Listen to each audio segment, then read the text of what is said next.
नमस्कार दोस्तों, आज मैं शिक्षण कौशल को पढ़ाऊंगी। इसके पहले बाल मनोविज्ञान के सारे टॉपिक को पढ़ाया जा चुका है। आप लोग प्लेलिस्ट में जाकर उस वीडियो को देख सकते हैं। आज शुरू करते हैं शिक्षण कौशल, जिसमें पहला अध्याय है शिक्षण की विधियां एवं कौशल। इसमें देख लेते हैं शिक्षण विधियां। तो शिक्षण विधियां क्या होती हैं? पाठ्य वस्तु के प्रस्तुतिकरण की शैली को शिक्षण विधि कहा जाता है। शिक्षण विधि में पाठ्य वस्तु महत्वपूर्ण होती हैं। जैसी पाठ्य वस्तु की प्रकृति होती है, उसी प्रकार शिक्षण विधि का चयन किया जाता है। एक शिक्षक के लिए आवश्यक है कि उसे शिक्षण विधियों का ज्ञान हो, ताकि वह आवश्यकता और परिस्थितियों के अनुसार किसी भी उपयुक्त विधि का प्रयोग करके शिक्षण कार्य को सुचारू रूप से चला सकें। शिक्षण विधियां शिक्षक का मार्गदर्शन करती हैं कि वह अपने छात्रों को किस प्रकार शिक्षा प्रदान करें। परिभाषा देख लेते हैं इसमें। तो जॉन डीबी के अनुसार तो विधि एक निष्कर्ष के विकास करने या निकालने में सामग्री को संगठित करने का एक ढंग है। अगला है ईवी वेस्ले के शब्दों में, शिक्षा में शिक्षण विधि नामक शब्द शिक्षक द्वारा पथ प्रदर्शित की हुई उन क्रियाओं की एक माला है जो छात्रों द्वारा सीखने में परिणत हो जाती हैं। अतः विधि एक क्रिया न होकर प्रक्रिया है, जो किसी एक चरण से आबद्ध न होकर अनेक चरणों द्वारा निर्मित होती है तथा इन चरणों का समन्वित रूप ही विधि को जन्म देता है। अध्यापन विधियां अधिगमकर्ता विषय वस्तु एवं परिस्थितियों के अनुरूप ही अपनानी चाहिए। बालक बालिकाओं की आयु रुचि को देखते हुए विधियां चुननी चाहिए। ये विधियां निम्न हो सकती हैं। इसमें है कहानी सुनाकर, खेल विधि, प्रयोगशाला विधि, अवलोकन विधि, वाद विवाद विधि, ह्यूरिस्टिक विधि या अन्वेषण विधि, उदाहरण विधि, प्रयोग विधि, व्याख्या विधि, प्रश्नोत्तर विधि, स्पष्टीकरण विधि, विवरण विधि, वर्णन विधि, निरीक्षित अध्ययन विधि, शैक्षिक पर्यटन या भ्रमण विधि। 16 है अन्य विधियां। आगे इसमें पहला है कहानी सुना कर। तो छोटे बालक या बालिकाओं को कहानी विधि, खेल विधि, संगीत एवं नृत्य विधि अधिक पसंद आती है। युवा प्रायः प्रायोगिक विधि, नाटक विधि, वार्तालाप विधि अधिक पसंद करते हैं। प्रौढ़ व्यक्ति मानसिक मंथन, सेमिनार, वार्तालाप, बहस अधिक पसंद करते हैं। आगे है कहानी कथन से तात्पर्य है कहानी कहना या कहानी सुनाना। कहानी कहते समय विषय वस्तु के सूक्ष्म तथा जटिल अंशों को इतना सरल बनाया जाता है कि कक्षा के सभी बालकों को वे स्पष्ट हो जाते हैं। कहानी कथन विधि का प्रयोग करते समय निम्नलिखित बातों का ध्यान देना चाहिए। इसमें पहला है कहानी को विषय वस्तु से स्पष्ट रूप से संबंधित किया जाना चाहिए। दूसरे शब्दों में कहानी का प्रत्यक्ष संबंध विषय शिक्षण से होना चाहिए। 2 है कहानी की भाषा शैली एवं विषय वस्तु सरल, शुद्ध, मनोरंजक, रोचक, प्रवाहमय होनी चाहिए। 3 है कहानी कहने का ढंग आकर्षण एवं स्पष्ट होना चाहिए। 4 है कहानी कभी भी रटे हुए शब्दों में नहीं सुनानी चाहिए। 5 है कहानी के पात्र छात्रों के समीपवर्ती परिवेश के पात्रों के अनुकूल होने चाहिए। दूसरा है खेल विधि। तो छोटे बच्चे खेलना पसंद करते हैं। खेल विधि से उन्हें शिक्षा दी जाए तो ज्ञान शीघ्र ग्रहण कर लेते हैं। खेल विधि के अध्यापन के प्रणेता फ्रेडरिक ऑगस्ट फ्रोबेल माने जाते हैं। विद्यालय में खेल का महत्व देख लेते हैं। तो इसमें पहला है खेल में सामाजिक भावना का विकास होता है। खेल में बालकों का बौद्धिक विकास होता है। खेल के द्वारा बालकों का शारीरिक विकास होता है। खेलों द्वारा बालकों में सहयोग की भावना जागृत होती है। खेल बालकों के नेतृत्व शक्ति में वृद्धि करते हैं। खेल में अनुशासन आवश्यक होता है, जिससे बच्चे अनुशासित होकर सीखते हैं। तीसरा है प्रयोगशाला विधि। इसमें है प्रयोगशाला विधि से हमारा अर्थ है कि विद्यार्थियों को इस प्रकार से सिखाया जाना चाहिए कि विद्यार्थी को स्वयं प्रयोग करने तथा निरीक्षण करने का अवसर मिले।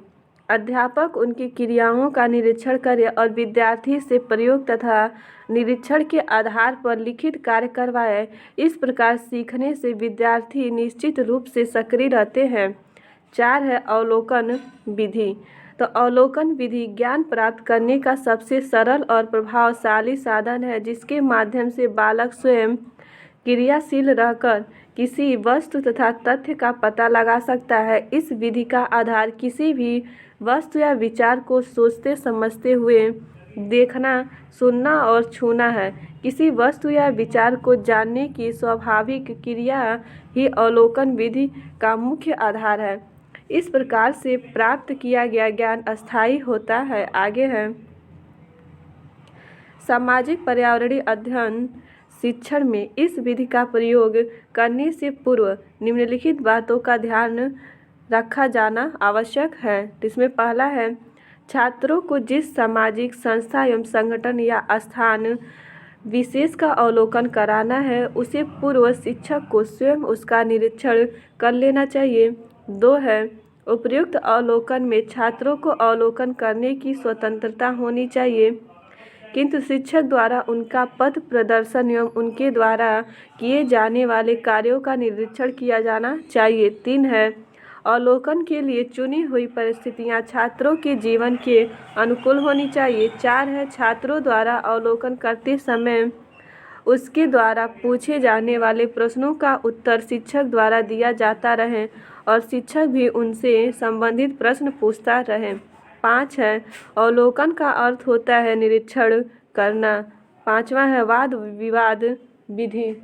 इसमें है बालक जिस क्रिया करके प्राप्त करता है वह अस्थायी रहता है। बालक को सक्रिय बनाए रखने के दृष्टिकोण से विभिन्न क्रियात्मक शिक्षण विधियों का प्रयोग किया जाता है। उनमें से एक वाद विवाद विधि है। वाद विवाद विधि शिक्षण की वह विधि है जिसमें शिक्षक छात्र मिलजुल कर किसी प्रकरण, प्रश्न या समस्या के संबंध में सफलतापूर्वक सामूहिक वातावरण में विचारों का आदान प्रदान करते हैं। 6वां है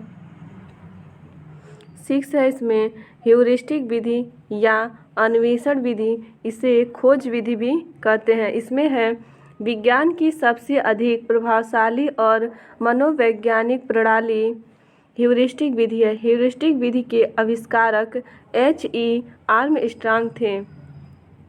यह शिक्षण की वह विधि है जिसमें खोज अन्वेषण को महत्व दिया जाता है।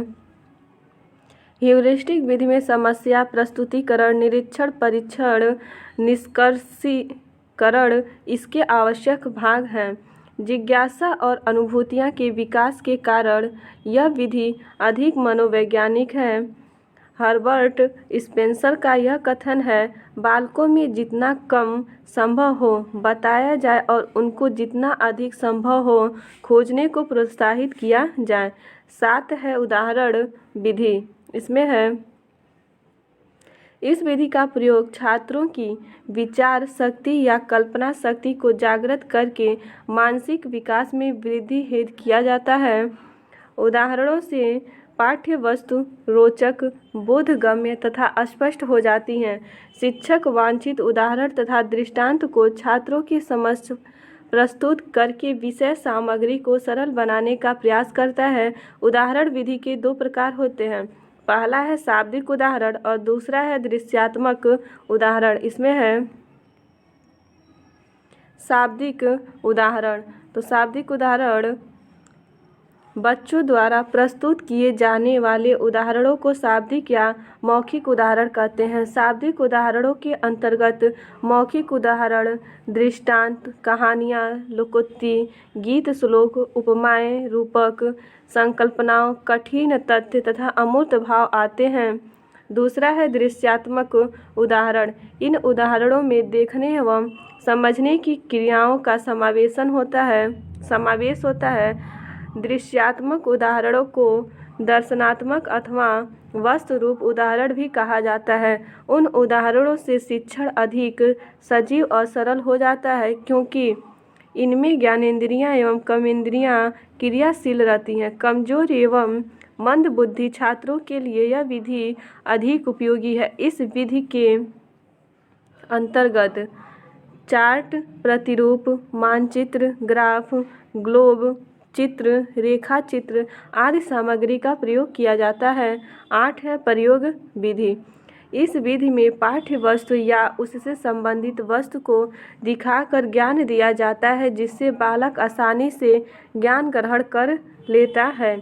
इसके साथ ही यह ज्ञान अस्थायी होता है, क्योंकि युक्तियों से सफलता प्राप्त ज्ञान अधिक अस्थायी होता है। आगे है व्याख्यान विधि। यह विधि बहुत पुरानी विधि है। जिस काल में पुस्तकें उपलब्ध नहीं थी तथा हस्तलिखित सामग्री ही उपलब्ध नहीं थी, तब व्याख्यान से ही शिक्षण कार्य होता रहा। आज व्याख्यान का रूप कॉलेजों में काफ़ी विस्तृत रूप से दिखाई देता है। उच्च शिक्षाओं के सारे विद्यार्थी सिर्फ विषय के सीमित ज्ञान से ही संतुष्ट नहीं होते। व्याख्यान देना ही उनके लिए पर्याप्त नहीं। व्याख्यान के साथ आवश्यक है कि उनकी जिज्ञासा के लिए प्रश्न किए जाएं तथा श्रव्य दृश्य सामग्रियों का प्रयोग किया जाए। विषय वस्तु की गहराई तक उसका विश्लेषण करके छात्रों के समक्ष प्रस्तुत करें। आगे है 10वां है प्रश्नोत्तर विधि। यह विधि सुकरात के समय से चली आने वाली प्राचीन विधि है। इसकी 3 सोपान है। 1 है प्रश्न को व्यवस्थित रूप से निर्मित करना। 2 है उन्हें समुचित रूप से छात्रों के सामने रखना, ताकि नए ज्ञान के लिए उनमें उत्सुकता जागृत हो। 3 है छात्रों के माध्यम से उनमें संबंध स्थापित करते हुए नवीन ज्ञान देना। इसमें आवश्यकता अनुसार निम्न स्तर, मध्यम स्तर एवं उच्च स्तर के प्रश्न आवश्यकता अनुसार प्रयोग किए जा सकते हैं। इसमें है प्रश्नोत्तर विधि की विशेषताएं। तो इसमें है पहला है इस विधि के प्रयोग करने से छात्र सक्रिय रहते हैं।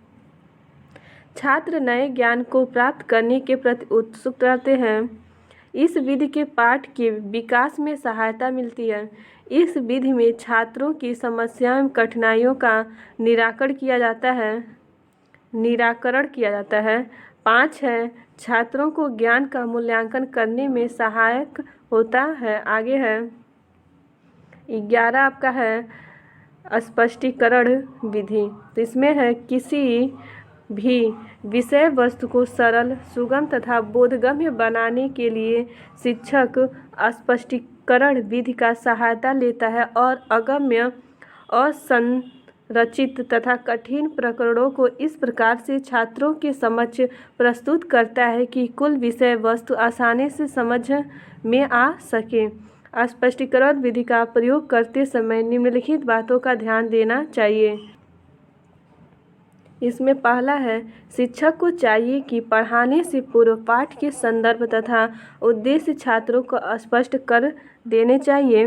अगला है इसमें स्पष्टीकरण को प्रभावशाली बनाने के लिए पूरे पाठ को छोटी छोटी स्पष्ट इकाइयों में बांट देना चाहिए, जिससे कि छात्र प्रत्येक इकाई का स्पष्ट ज्ञान प्राप्त करते हुए पूरे पाठ को सरलता से समझ सके।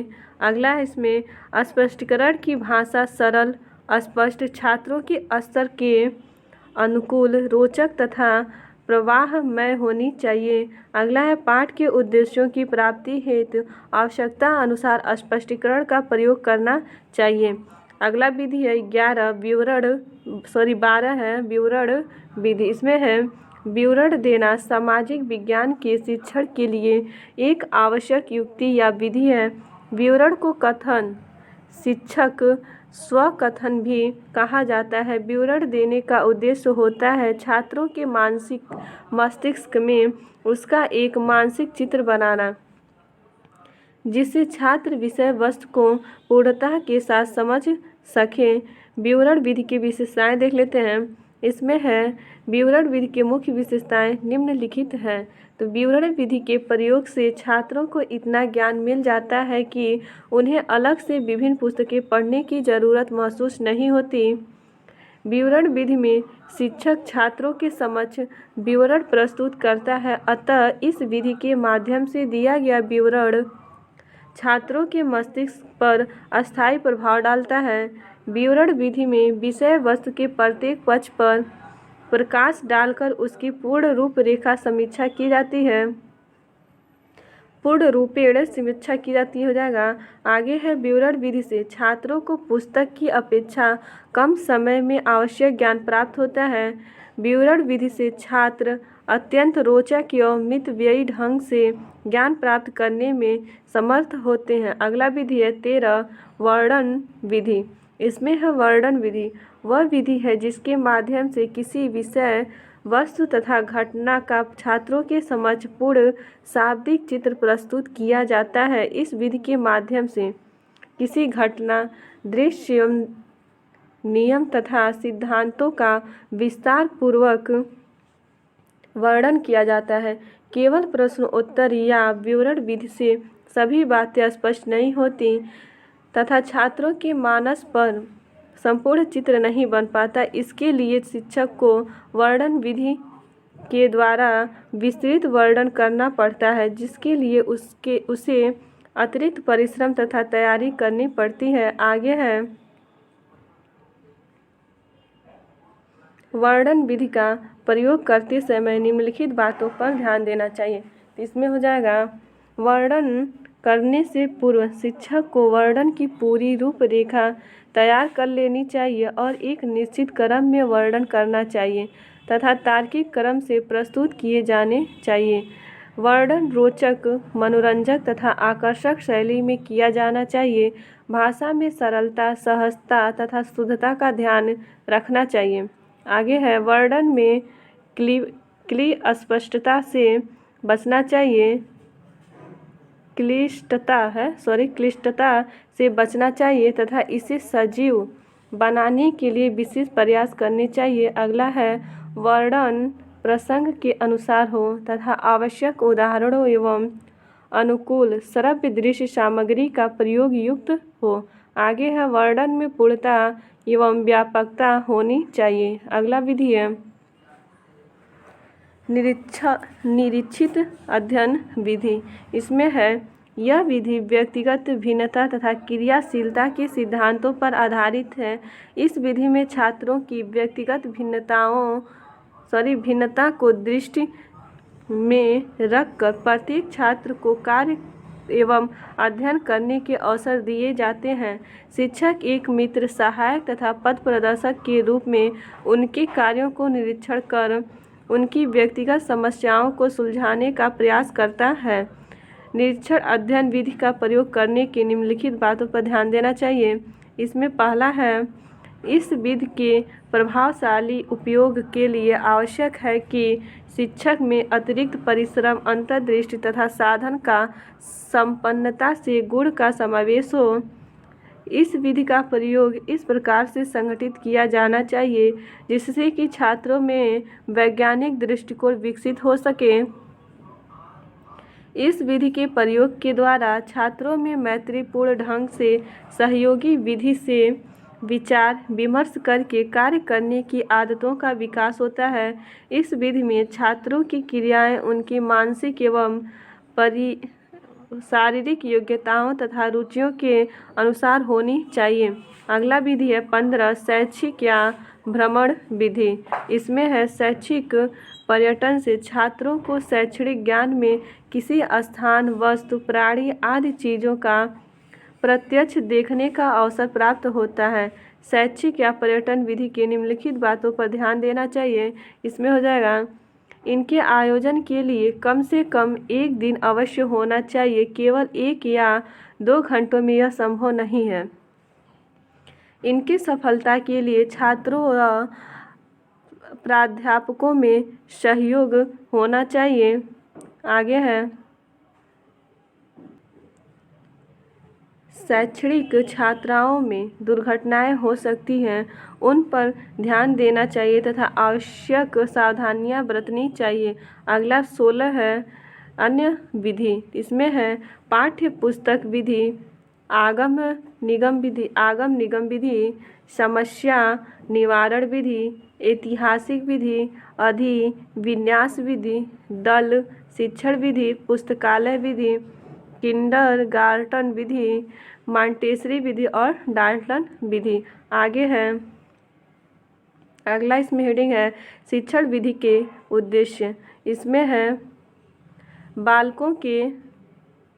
बालकों में निश्चित तथ्य एवं कौशल अर्जित करने की क्षमता विकसित हो, वे स्वतंत्र रूप से सोचने और कार्य करने की अपनी आदत बना लें, उनमें कुछ निश्चित जीवन मूल्यों का विकास हो, उनमें परस्पर सहमति एवं सौहार्द विकसित हो। अगला है इसमें शिक्षण विधि की विशेषताएं। तो विशेषताएं देख लेते हैं। इसमें पहला है एक उत्तम शिक्षण विधि में 7 तत्व होते हैं। तो प्रदर्शन, बातचीत करना, चित्र, भाव भंगिमा, लेखन, निर्देशन, पाठन। दूसरा है शिक्षण विधि विषय वस्तु के पूर्व निर्धारित उद्देश्यों की प्राप्ति में सहायक होती हैं। शिक्षण विधियाँ सुनिश्चित होती हैं और शिक्षण में प्रयोग करने की योग्य होती हैं। आगे है इनमें छात्रों में तर्क, निर्णय एवं विश्लेषण शक्ति का विकास होता है। शिक्षण विधियाँ बालकों की विषय वस्तु के अध्ययन एवं स्वाध्याय के प्रति प्रोत्साहित करती हैं। एक उत्तम शिक्षण पद्धति अध्यापक के साथ साथ छात्रों को भी सक्रिय रखती है। एक उत्तम शिक्षण विधि में कलात्मक होती है, जिससे अध्यापक को वांछित व अवांछित का ज्ञान होता है।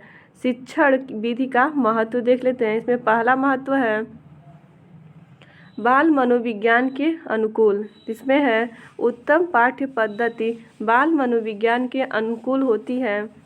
इसमें सभी बालकों को एक जैसा न समझकर शारीरिक, मानसिक एवं व्यक्तिगत भिन्नताओं को ध्यान में रखकर शिक्षा दी जाती है। आगे है दूसरा है इसमें सहानुभूतिपूर्ण होना। तो एक उत्तम विधि बालकों के प्रति सहानुभूतिपूर्ण होती है, जिसमें भय और आतंक का कोई स्थान नहीं है। इसमें अध्यापक बालकों के साथ सहानुभूतिपूर्ण व्यवहार करता है। तीसरा है शैक्षिक सिद्धांतों के अनुकूल। उत्तम पाठन पद्धति शिक्षा सिद्धांतों के अनुकूल होती है। इसमें अध्यापक पाठन के सूत्रों को व्यवस्थित ढंग से प्रयोग में लेते हैं, जिससे पाठन पद्धति प्रभावशाली हो जाती है। वह छात्र अध्यापन में रुचि लेने लगते हैं। चौथा है पूर्व ज्ञान पर आधारित। जो शिक्षण विधि बालकों के पूर्व ज्ञान पर आधारित होती है, उसमें अध्यापक को निश्चित रूप से सफलता मिलती है। 5 है पथ प्रदर्शन की योग्यता। एक उत्तम पाठन पद्धति में बालक का उचित पथ प्रदर्शन किया जाता है। यह कार्य अध्यापक इस ढंग से करता है कि बालक सुगमता से ज्ञान प्राप्त कर लेता है। 6 है मानसिक व शारीरिक श्रम का समन्वय। तो उत्तम पाठन पद्धति में बालक को केवल मानसिक श्रम के लिए ही उत्साहित नहीं किया जाता, वरन उसे शारीरिक श्रम के लिए भी उत्साहित किया जाता है। इस प्रकार उसमें मानसिक व शारीरिक श्रम का समन्वय किया जाता है। 7 है सहयोगपूर्ण भावना। इसमें हो जाएगा अच्छी पाठन पद्धति बालकों को सीखने की प्रेरणा देती है। 9 है क्रियाशीलता के अवसर। एक उत्तम पाठन पद्धति बालकों में क्रियाशील के गुण का विकास करती हैं। 10 है उपचारपूर्ण होना। अच्छी पाठन पद्धति में छात्रों की भूलों का उपचार किया जाता है। इस प्रकार के अध्ययन में बालकों को गलती पर मारा पीटा नहीं जाता, वरन उन्हें सहानुभूतिपूर्ण ढंग से सिखाया जाता है। अगला है परीक्षा उपयोगी महत्वपूर्ण तथ्य देख लेते हैं। इसमें है शिक्षण है तो क्या है? एक प्रकार का पारस्परिक प्रभाव। शिक्षण एक प्रकार का पारस्परिक प्रभाव है जिसका उद्देश्य है दूसरे व्यक्ति के व्यवहारों में वांछित परिवर्तन लाना। यह कथन है तो ये है गेज महोदय का। आगे है शिक्षण का अर्थ है तो सीखने में वृद्धि करना, ज्ञान प्राप्त करने की प्रक्रिया है शिक्षण। शिक्षण के तत्व हैं कक्षा, विद्यालय, समाज। उद्देश्य के आधार पर शिक्षण के प्रकार हैं तो इसमें पहला है ज्ञानात्मक शिक्षण, भावात्मक शिक्षण और मनोगत्यात्मक शिक्षण। अगला है शिक्षण के स्तरों के आधार पर शिक्षण के प्रकार। तो इसके 3 प्रकार होते हैं, स्मृति स्तर, बोध स्तर और चिंतन स्तर। आगे है शासन प्रणाली के आधार पर शिक्षण के प्रकार हैं तो कितने हैं? तो इसमें 3 प्रकार के हैं, एक तंत्रीय शिक्षण, लोकतंत्रीय शिक्षण, हस्तक्षेप रहित शिक्षण। शैक्षिक व्यवस्था के आधार पर शिक्षण के प्रकार। तो शैक्षिक व्यवस्था के आधार पर शिक्षण के 3 प्रकार हैं, औपचारिक शिक्षण, अनौपचारिक शिक्षण और औपचारिकेतर शिक्षण। अगला है शिक्षण की अवस्थाएं। तो शिक्षण की अवस्थाएं देख लेते हैं। पहला है पूर्व क्रिया अवस्था, 2 है अंतः प्रक्रिया अवस्था, 3 है उत्तर क्रिया अवस्था। पूर्व क्रिया अवस्था है तो कक्षा में जाने से पूर्व की गई क्रिया। अंतः क्रिया अवस्था है कक्षा में जाने के बाद की गई क्रिया। आगे है उत्तर क्रिया अवस्था है सीखे गए कार्य का शिक्षक। आगे है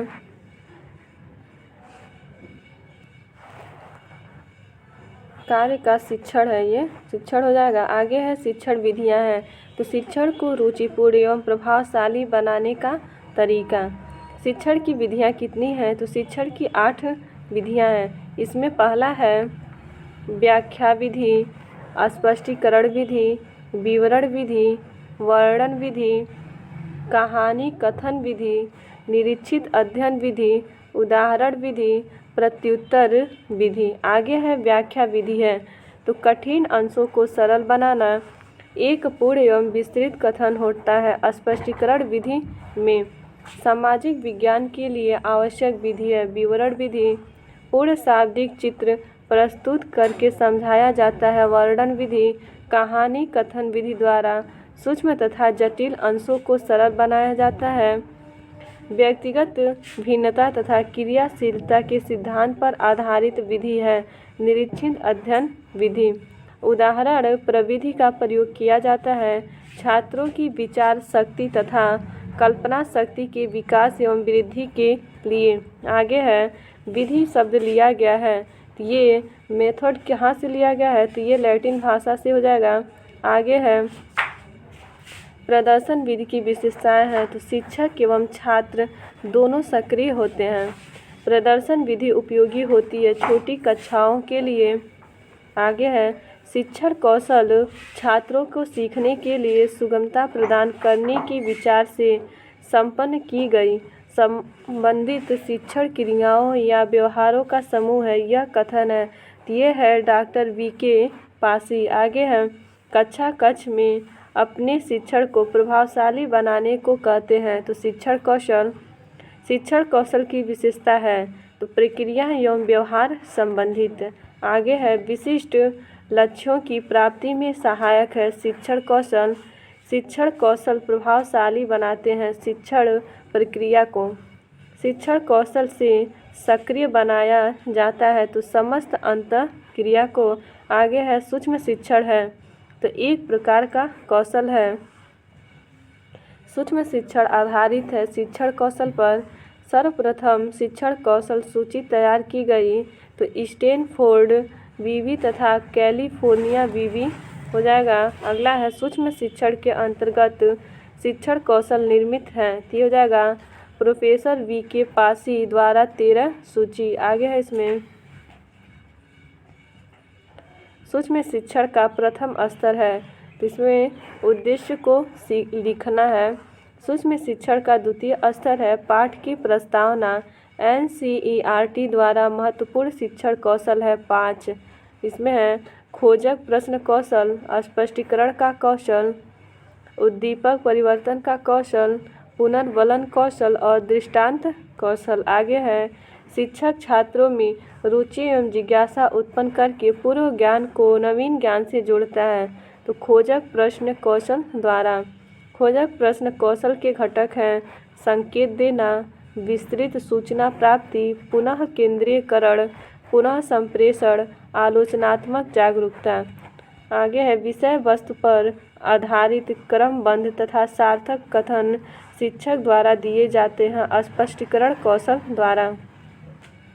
ध्यान को पाठ में लगाए रखने के लिए शिक्षक अपने व्यवहारों में जानबूझकर जो परिवर्तन लाता है उसे उद्दीपन परिवर्तन कौशल द्वारा। अगला है उद्दीपन परिवर्तन कौशल में तो शिक्षक को अपने हाव भाव में परिवर्तन करना चाहिए।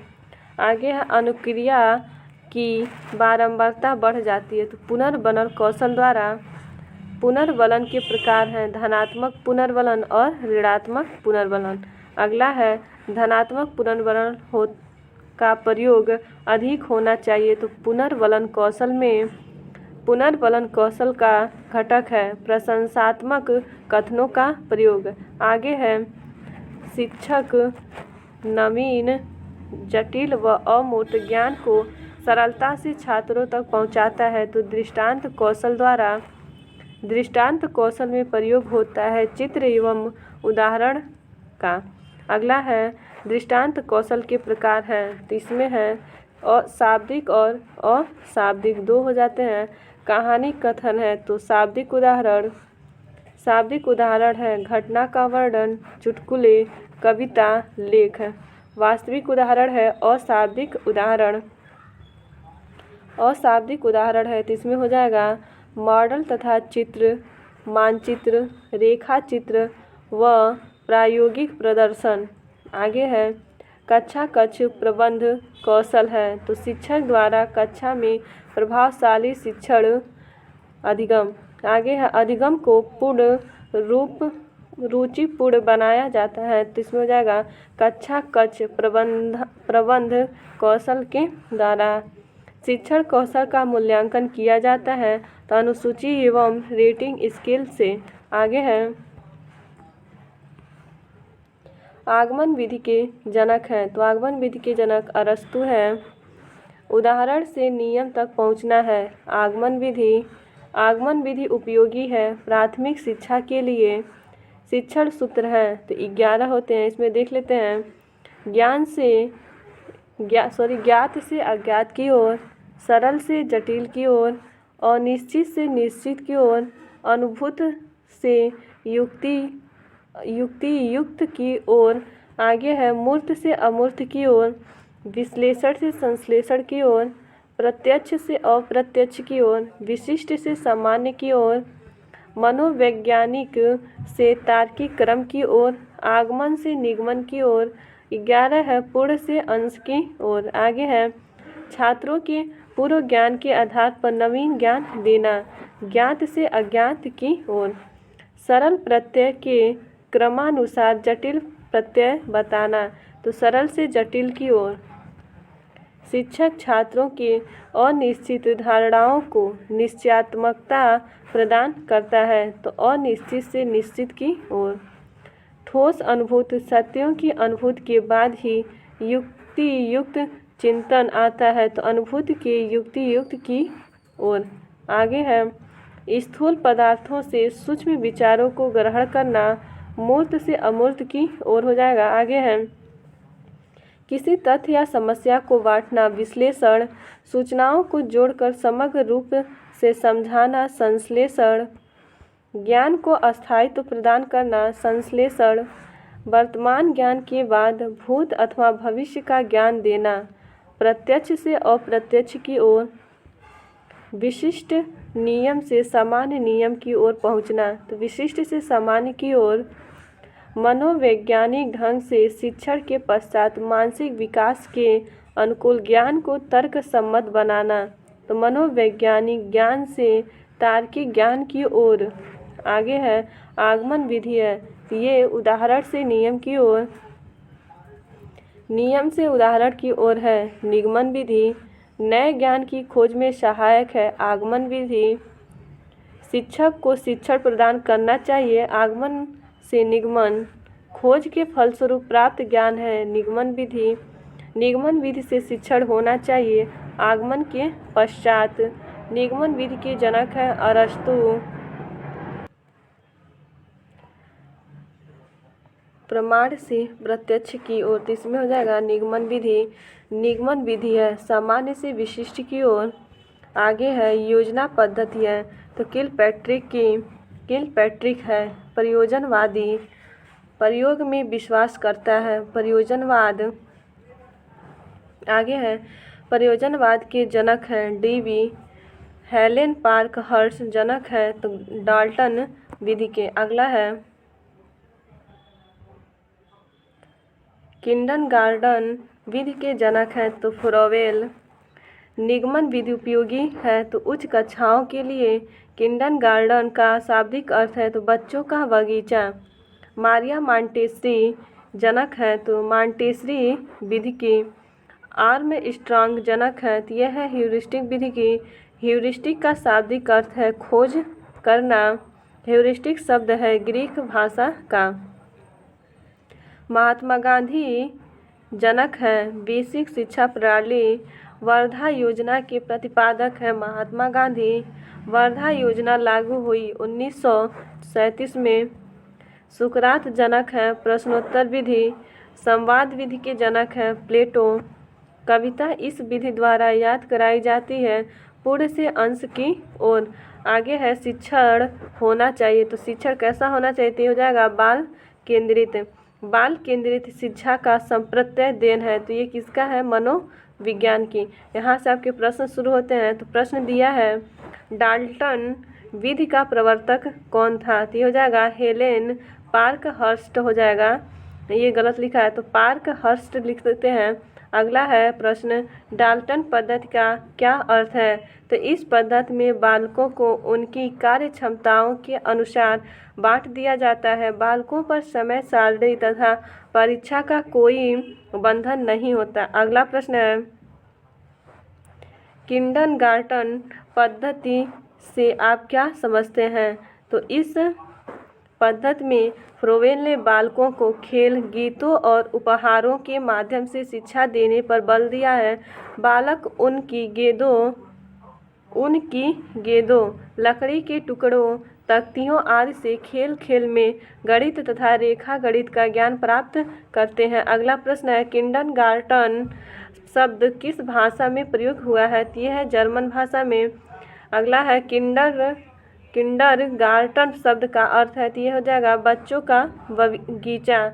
आगे है मॉन्टेसरी पद्धति क्या है, तो मारिया मॉन्टेसरी ने बालकों को अनेक वस्तुएं खेलने को देने की बात कही है, जिससे बालक खेल खेल में अनेक बातें सीख लेता है। अगला है अन्वेषण विधि को स्पष्ट कीजिए, तो अन्वेषण विधि को अंग्रेजी में ह्यूरिस्टिक मेथड कहते हैं,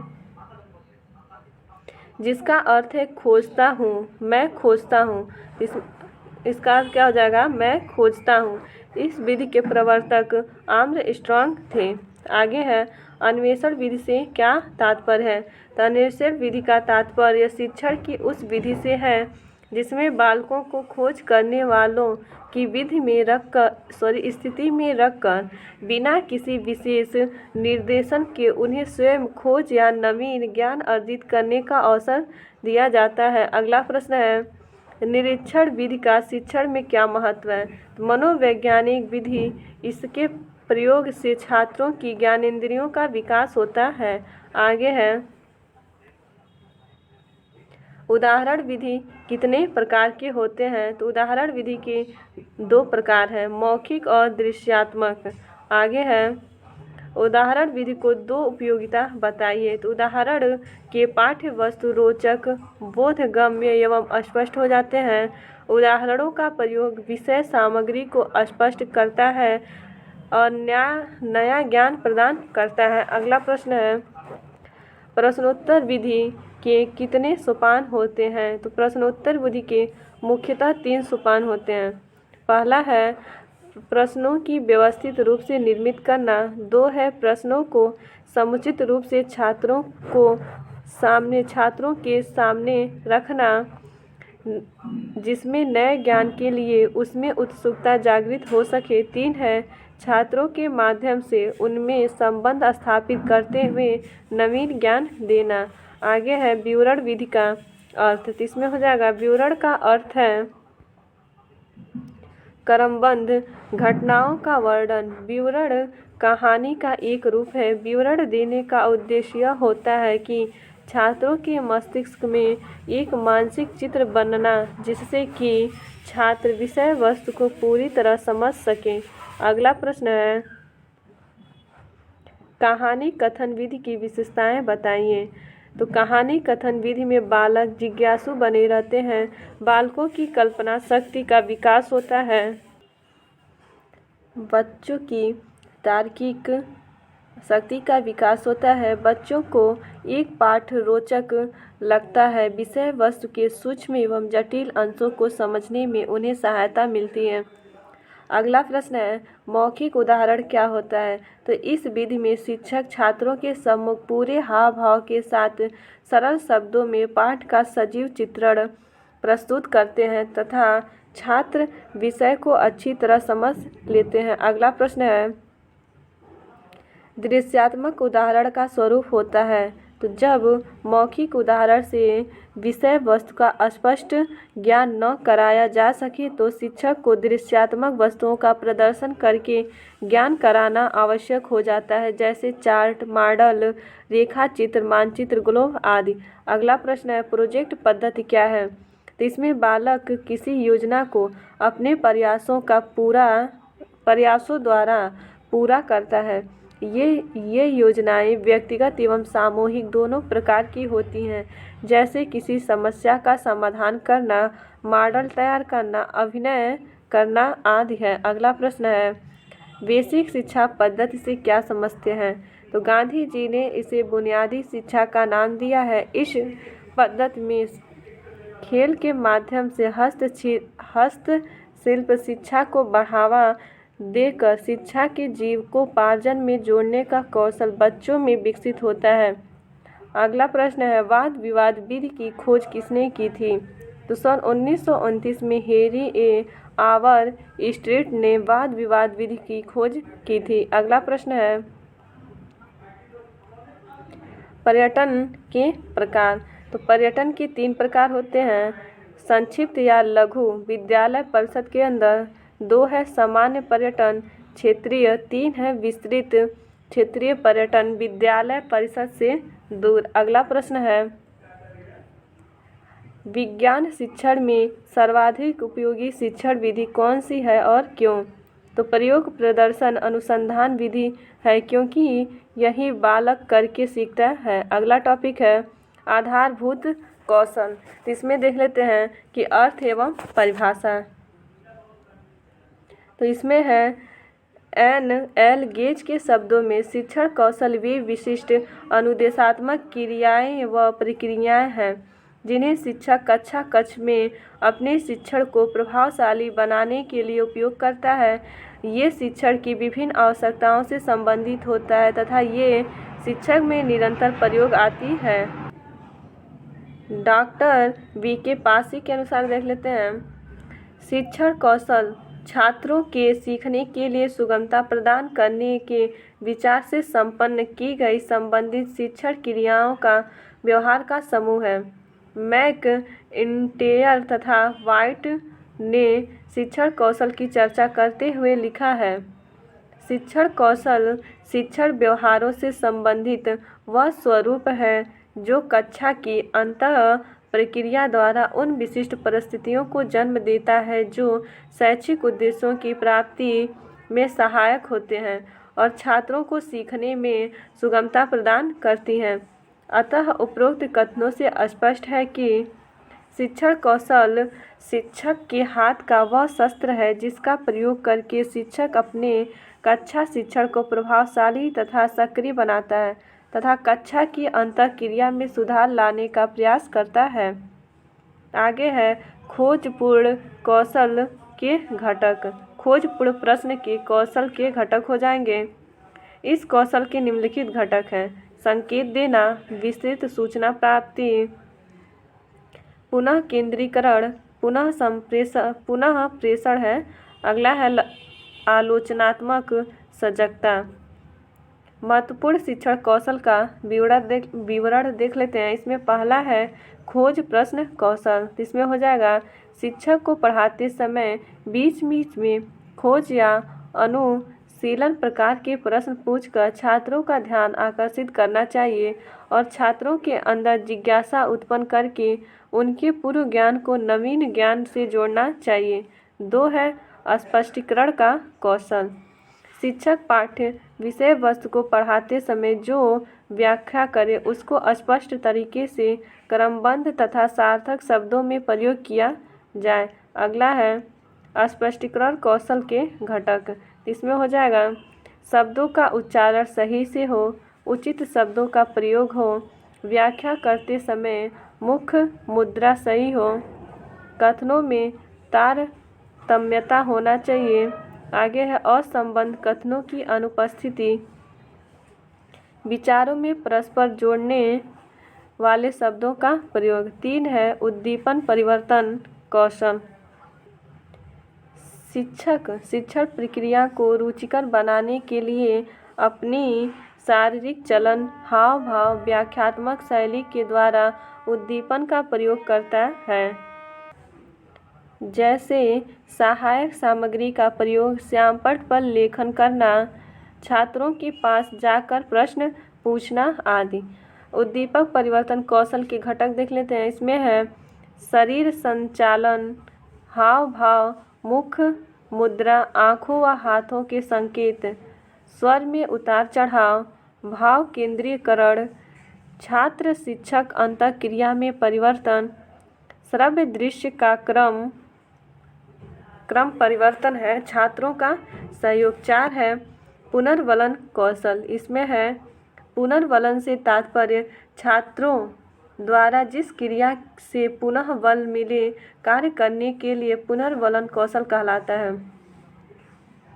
जैसे पुरस्कार मिलने से छात्र के अंदर धनात्मक पुनर्वलन होता है और वह रुचि पूर्वक अध्ययन करता है, और दंड मिलने से ऋणात्मक पुनर्वलन द्वारा गलतियों को सुधार करते हैं। शोध अध्ययन हमें यह बताते हैं कि धनात्मक पुनर्वलन का प्रभाव ऋणात्मक पुनर्वलन की तुलना में ज़्यादा अच्छा पड़ता है। अतः पुनर्वलन कौशल का अभ्यास इस प्रकार कराया जाता है कि शिक्षक धनात्मक पुनर्वलन का प्रयोग अधिक से अधिक तथा ऋणात्मक पुनर्वलन का प्रयोग कक्षा शिक्षण के क्षेत्र में कम से कम करे। इसमें है पुनर्वलन कौशल के घटक। इसमें देख लेते हैं प्रशंसात्मक कथनों का प्रयोग, पुनर्वलन का समुचित उपयोग, हाव भाव तथा अन्य अशाब्दिक संकेतों का प्रयोग, छात्रों के सही उत्तरों को श्यामपट्ट पर लिखना, छात्रों के विचारों एवं भावों से अपनी सहमत प्रकट करना।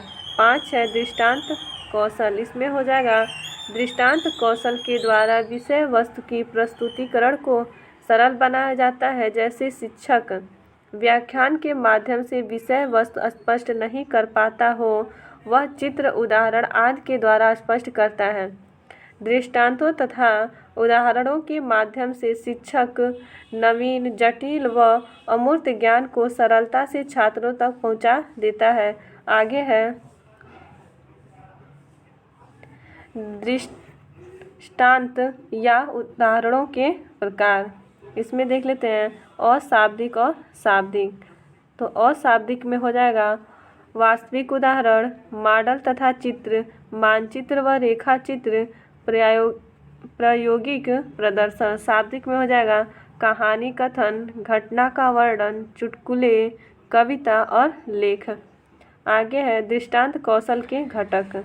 इसमें दृष्टांत कौशल के घटक हो जाएंगे उदाहरणों की सार्थकता, उदाहरणों की सरलता, उदाहरणों की रोचकता, आगमन उपागम का प्रयोग, निगमन उपागम का प्रयोग, छात्रों से उसी प्रकार के अन्य उदाहरणों का प्रस्तुति प्रस्तुतिकरण। 6 है कक्षा कक्ष प्रबंध कौशल। इसमें हो जाएगा कक्षा कक्ष प्रबंध कौशल का अर्थ है शिक्षक को कक्षा में शिक्षण करते समय प्रभावपूर्ण अनुशासनात्मक विधि के माध्यम से शिक्षण कार्य करने चाहिए तथा कक्षा का वातावरण व्यवस्थित हो। आगे है इसमें शिक्षण कौशल की विशेषताएं। तो शिक्षण कौशल की निम्नलिखित विशेषताएं दृष्टिगोचर होती हैं। तो इसमें हो जाएगा शिक्षण कौशल शिक्षा के विशिष्ट लक्ष्यों की प्राप्ति में सहायक होते हैं। शिक्षण कौशल के माध्यम से विषय वस्तु छात्रों को सरलता व सुगमता से सिखा सकें। शिक्षण कौशल शिक्षण प्रक्रियाओं तथा व्यवहारों से संबंधित होते हैं। शिक्षण कौशल कक्षा शिक्षण व्यवहार की इकाई से संबंधित होते हैं। शिक्षण कौशल शिक्षण प्रक्रिया को प्रभावशाली बनाते हैं। शिक्षण कौशल से समस्त अंतःक्रिया को सक्रिय बनाया जाता है। सूक्ष्म शिक्षण के लाभ देख लेते हैं। तो सूक्ष्म शिक्षण के निम्न गुण पाए जाते हैं। तो इसमें हो जाएगा प्रशिक्षार्थी को अपना ध्यान स्पष्ट रूप से निर्दिष्ट व्यवहार के पक्षों की ओर केंद्रित करना होता है। इस व्यवहार के शिक्षण में छात्राध्यापकों पर किसी प्रकार का तनाव नहीं होता है। सूक्ष्म शिक्षण सामान्य कक्षा शिक्षण की जटिलताओं को कम करता है। आगे है इसमें छात्राध्यापक विभिन्न कौशलों में निपुणता प्राप्त करता है, इसलिए उसका आत्मविश्वास बढ़ता है। अगला है इसमें पर्यवेक्षक छात्राध्यापकों की विशेषताओं और त्रुटियों से परिचित हो जाते हैं। 6 है सूक्ष्म शिक्षण के समय शिक्षार्थियों की संख्या 5 से 10 होती है, इसलिए कक्षा में अनुशासन की कोई समस्या नहीं रहती। यह शिक्षक प्रशिक्षण को व्यक्तिगत बनाने में सहायता करता है। आगे है यहाँ से प्रश्न दिया है कि शिक्षण का मुख्य उद्देश्य बताइए। तो शिक्षण का मुख्य उद्देश्य छात्रों के व्यवहार में अपेक्षित परिवर्तन लाना है, जिसके लिए समुचित अधिगम परिस्थितियों का सृजन किया जाता है। अगला प्रश्न शिक्षण पद्धतियाँ कितने प्रकार की होती हैं। तो शिक्षण पद्धतियाँ 3 प्रकार की होती हैं। कथन पद्धतियाँ जैसे व्याख्यान प्रश्न आदि। 2 है दृश्य पद्धतियाँ जैसे प्रदर्शन निरीक्षण। 3 है कार्य पद्धति जैसे प्रोजेक्ट और प्रयोग आदि। अगला प्रश्न शिक्षण विधि तथा शिक्षण आव्यूह में अंतर स्पष्ट कीजिए। तो शिक्षण विधियों में कार्य तथा प्रस्तुतिकरण को महत्व दिया जाता है, जबकि शिक्षण आव्यूह में व्यवहारों तथा संबंधों का विशेष महत्व दिया जाता है। अगला प्रश्न है शिक्षण युक्तियों से आप क्या समझते हैं। तो शिक्षण आव्यूह टीचिंग स्ट्रेटजी के विकास के लिए जो क्रियाएं शिक्षक करता है उन्हें शिक्षण युक्तियां टीचिंग टेक्टिक्स कहते हैं। अगला प्रश्न है शिक्षण युक्तियों की विशेषताएं बताइए। तो शिक्षण युक्तियों की विशेषताएं निम्नलिखित हैं। युक्तियां पाठ्य वस्तु के तत्वों का कक्षा में प्रस्तुतिकरण का साधन है। 2 है इसे शिक्षण प्रक्रिया की सहायता प्रणाली मानते हैं।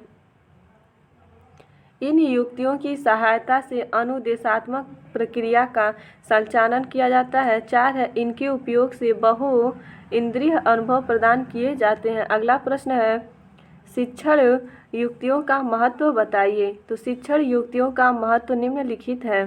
पहला है शिक्षण युक्तियों की सहायता से शिक्षण आयाम विधियों तथा प्रविधियों का संपादन किया जाता है। 2 है शिक्षण की पूरी अवस्था में अनुदेशात्मक प्रक्रिया के नियोजन में उन्हें सम्मिलित किया जाता है। 3 है कक्षा की अंतःक्रिया अवस्था का सृजन युक्तियों की सहायता से किया जाता है। अगला प्रश्न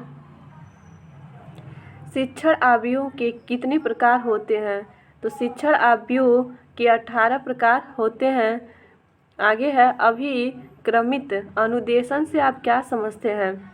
तो अभिक्रमित अनुदेशन से छात्रों की अनुक्रियाओं का नियंत्रण अभिक्रम किया जाता है। अगला प्रश्न है अभिक्रमिक अनुदेशन के प्रतिपादक कौन है? तो ये हैं अभिक्रमित अनुदेशन के प्रतिपादक स्किनर महोदय हैं। आगे है शैक्षिक खेल एजुकेशनल गेम क्या है? तो शैक्षिक खेल दो या दो से अधिक निर्णायकों के मध्य निर्णय लेने की स्वतंत्र क्रिया तथा प्रविधि है जिसमें सीमित पाठ्य वस्तु से अपेक्षित उद्देश्यों को प्राप्त करने का प्रयास किया जाता है। आगे है अनुकरणीय शिक्षण आयु किसे कहते हैं? तो अनुकरणीय शिक्षण आयु विधि का प्रयोग प्रशिक्षण संस्था में किया जाता है। इसके द्वारा सामाजिक कौशल का विकास किया जाता है। आगे है योजना शिक्षण आयु क्या है? तो इस विधि का विकास शिक्षा में सामाजिक प्रवृत्ति के फलस्वरूप है। इस विधि के प्रवर्तक W.H. किलपैट्रिक जॉन डेवी के शिष्य थे। अगला प्रश्न है प्रश्नोत्तर आयु किसे कहते हैं? यह शिक्षण की प्राचीन पद्धति है। इसके प्रवर्तक एथेंस के प्रसिद्ध दार्शनिक सुकरात थे। इस विधि में विषय वस्तु को बालक के समक्ष प्रश्नों के रूप में व्यवस्थित ढंग से प्रस्तुत किया जाता है। अगला प्रश्न है उद्दीपक भिन्नता शिक्षण कौशल से आप क्या समझते हैं? तो इसमें हो जाएगा उद्दीपक भिन्नता शिक्षण कौशल से तात्पर्य है कि शिक्षक जानबूझकर शिक्षण प्रक्रियाओं को बदलता है जिससे छात्रों का ध्यान पाठ्य वस्तु में केंद्रित करा सके। अगला प्रश्न है विन्यास प्रेरणा शिक्षण कौशल को स्पष्ट कीजिए। तो इस कौशल की आवश्यकता पाठ प्रारंभ करने के समय होती है। यह कौशल पाठ की प्रवृत्ति पर आधारित होता है। अगला प्रश्न है समीपता शिक्षण कौशल का क्या अभिप्राय है?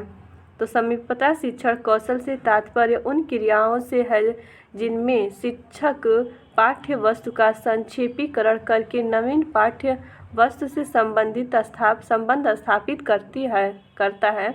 अगला प्रश्न है सूक्ष्म शिक्षण से क्या तात्पर्य है? तो एलेन के अनुसार सूक्ष्म शिक्षण से अभिप्राय शिक्षण प्रक्रिया के उस सरलीकृत लघु रूप से है जिसे थोड़े छात्रों वाली कक्षा के सामने अल्प समय में संपन्न किया जाता है। अगला प्रश्न है पाठ प्रस्तावना कौशल का क्या उद्देश्य है? तो जो कुछ विद्यार्थी जानते हैं और समझते हैं उसी के माध्यम से नई बात अर्थात पढ़ाई जाने वाली विषय वस्तु को उसके साथ जोड़ देना प्रस्तावना का प्रमुख उद्देश्य है। अगला प्रश्न है मौन एवं अशाब्दिक अंतः प्रक्रिया शिक्षण कौशल को स्पष्ट कीजिए। तो इस शिक्षण कौशल में शब्दों की जगह हाव भाव का प्रयोग करके पाठ्य वस्तु को स्पष्ट करते हैं। यह कौशल कक्षा के अंतः क्रिया के लिए अधिक उपयोगी तथा प्रभावी होता है। अगला प्रश्न है पुनर्वलन शिक्षण कौशल से आप क्या समझते हैं? तो छात्रों के व्यवहारों की प्रशंसा करना, उनकी अनुक्रियाओं को स्वीकार करना, मान्यता देना आदि को पुनर्वलन शिक्षण कौशल के अंतर्गत शामिल किया जाता है। आगे है व्याख्यान कौशल को स्पष्ट कीजिए। शिक्षक जब ऐसे कथनों का प्रयोग करता है जिससे तथ्य या प्रत्यय की बोध गम्यता में वृद्धि होती है तो इसे व्याख्यान कौशल कहते हैं। अगला प्रश्न है कक्षा प्रबंधन का कौशल से आप क्या समझते हैं? तो इसमें हो जाएगा इसके अंतर्गत कक्षा शिक्षण में जो क्रियाएं की जाती हैं उसमें अधिगम के लिए उपयुक्त वातावरण उत्पन्न किया जाता है। अगला प्रश्न है शिक्षण प्रक्रिया मुख्यतः कितने प्रकार की होती हैं? तो शिक्षण प्रक्रिया मुख्यतः दो प्रकार की होती हैं। एक होता है प्रभुत्ववादी एवं दूसरा होता है प्रजातांत्रिक। अगला प्रश्न है ऐतिहासिक खोज आयु के बारे में आप क्या जानते हैं? तो ऐतिहासिक खोज आयु विधि के प्रवर्तक J.S. ब्रूनर हैं। इस विधि का प्रयोग वैज्ञानिक विषयों, प्रयत्नों तथा अधिनियमों के प्रतिपादन में किया जाता है। अगला प्रश्न है समीक्षा आयु रिव्यू स्ट्रेटजी को स्पष्ट कीजिए। यह शिक्षण की प्रजातांत्रिक विधि मानी जाती है। इसका मुख्य उद्देश्य छात्रों में समालोचना के कौशल का विकास करना है। अगला प्रश्न है ब्रेन स्टॉर्मिंग से आप क्या समझते हैं? तो ब्रेन स्टॉर्मिंग आबेय के पूर्ण रूप से प्रजातांत्रिक है। इस शिक्षण प्रवृत्ति का प्रारूप समस्या केंद्रित होता है। अगला प्रश्न है, शिक्षण कौशल को परिभाषित कीजिए। तो शिक्षण कौशल शिक्षक के हाथ में वह शस्त्र है जिसका प्रयोग करके शिक्षक अपने कक्षा शिक्षण को प्रभावशाली तथा सक्रिय बनाता है तथा कक्षा की अंतःक्रिया में सुधार लाने का प्रयास करता है। अगला प्रश्न है, शिक्षण कौशल की विशेषताएं बताइए। तो शिक्षण कौशल की विशेषताएं निम्नलिखित हैं। पहला है, शिक्षण कौशल शिक्षा के विशिष्ट लक्ष्यों की प्राप्ति में सहायक है। 2 है, शिक्षण कौशल से समस्त अंतःक्रिया को सक्रिय बनाया जा सकता है। 3 है, शिक्षण कौशल शिक्षण व्यवहार की इकाई से संबंधित है।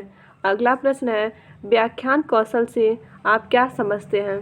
यह शिक्षण कौशल पाठ्य वस्तु के प्रभावशाली प्रस्तुतिकरण के लिए आवश्यक होती है। इसे संप्रेषण योग्यता भी कहते हैं। अगला प्रश्न है, नियोजित पुनरावृत्ति को स्पष्ट कीजिए। तो यह एक अधिक शक्तिशाली शिक्षण कौशल है जिसे शिक्षण के अंत में अध्यापक महत्वपूर्ण बिंदुओं की नियोजित रूप से पुनरावृत्ति कर सके। अगला प्रश्न है, पुनर्वलन का क्या अर्थ है। तो पुनर्वलन का अर्थ है पुनः बल देना, अर्थात छात्रों के सफल प्रयासों को प्रेरित व उत्साहित करने के लिए उनकी प्रशंसा करना। पुनर्वलन कितने प्रकार का होता है, केवल नामों का उल्लेख कीजिए। तो पुनर्वलन 2 प्रकार का हो सकता है, धनात्मक या सकारात्मक। दूसरा है ऋणात्मक या नकारात्मक। इन दोनों ही प्रकार के पुनर्वलन के 2 रूप हो सकते हैं, शाब्दिक और अशाब्दिक। अगला है आपका अध्याय 2, शिक्षण अधिगम के सिद्धांत। इसमें है शिक्षण का अर्थ। शिक्षण शब्द अंग्रेजी के टीचिंग शब्द का हिंदी रूपांतरण है। इसका अर्थ है सीखना। डॉक्टर राधाकृष्णन ने कहा था, शिक्षा को मनुष्य और संपूर्ण समाज का निर्माण करना चाहिए। इस कार्य को किए बिना शिक्षा आनुवांशिक और अपूर्ण है। अगला है शिक्षण का संकुचित अर्थ। तो शिक्षण का संकुचित अर्थ हो जाएगा, शिक्षण कार्य के लिए शिक्षक, छात्र और विद्यालय का आपस में संतुलन अनिवार्य है। शिक्षण के संकुचित अर्थ का संबंध विद्यालय शिक्षा से है। शिक्षण का व्यापक अर्थ, इसमें हो जाएगा, मनुष्य अपने संपूर्ण जीवन में जो सीखता है उन सभी चीज़ों को शिक्षण के व्यापक अर्थ में समाहित किया जाता है। शिक्षण का व्यापक अर्थ वह है जिसमें व्यक्ति औपचारिक अनौपचारिक साधनों के माध्यम से जीवन भर कुछ न कुछ सीखता रहता है। अगला है, क्लार्क महोदय ने शिक्षण की परिभाषा देते हुए कहा है, शिक्षण वह क्रिया है जो शिक्षार्थी के व्यवहार में परिवर्तन लाने के लिए नियोजित तथा संचालित की जाती है। शिक्षण के प्रकार देख लेते हैं। तो विभिन्न आधारों पर शिक्षण को निम्नलिखित भागों में वर्गीकृत किया जा सकता है। शासन प्रणाली के आधार पर शिक्षण को 3 भागों में विभाजित किया गया है। किसके आधार पे? तो शासन प्रणाली के आधार पर 3 भाग है। पहला है एक तंत्रीय शिक्षण, 2 है लोकतंत्रीय शिक्षण और 3 है हस्तक्षेप रहित शिक्षण। शैक्षिक क्रियाओं के आधार पर 3 भागों में बांटा गया है। इसमें हो जाएगा प्रस्तुतिकरण, प्रदर्शन और कार्य करना। अगला है शिक्षण के स्वरूप के आधार पर शिक्षण के 3 भाग हैं। इसमें है वर्णनात्मक शिक्षण, निदानात्मक शिक्षण और है उपचारात्मक शिक्षण। अगला है शिक्षण व्यवस्था के आधार पर शिक्षण 3 प्रकार का होता है।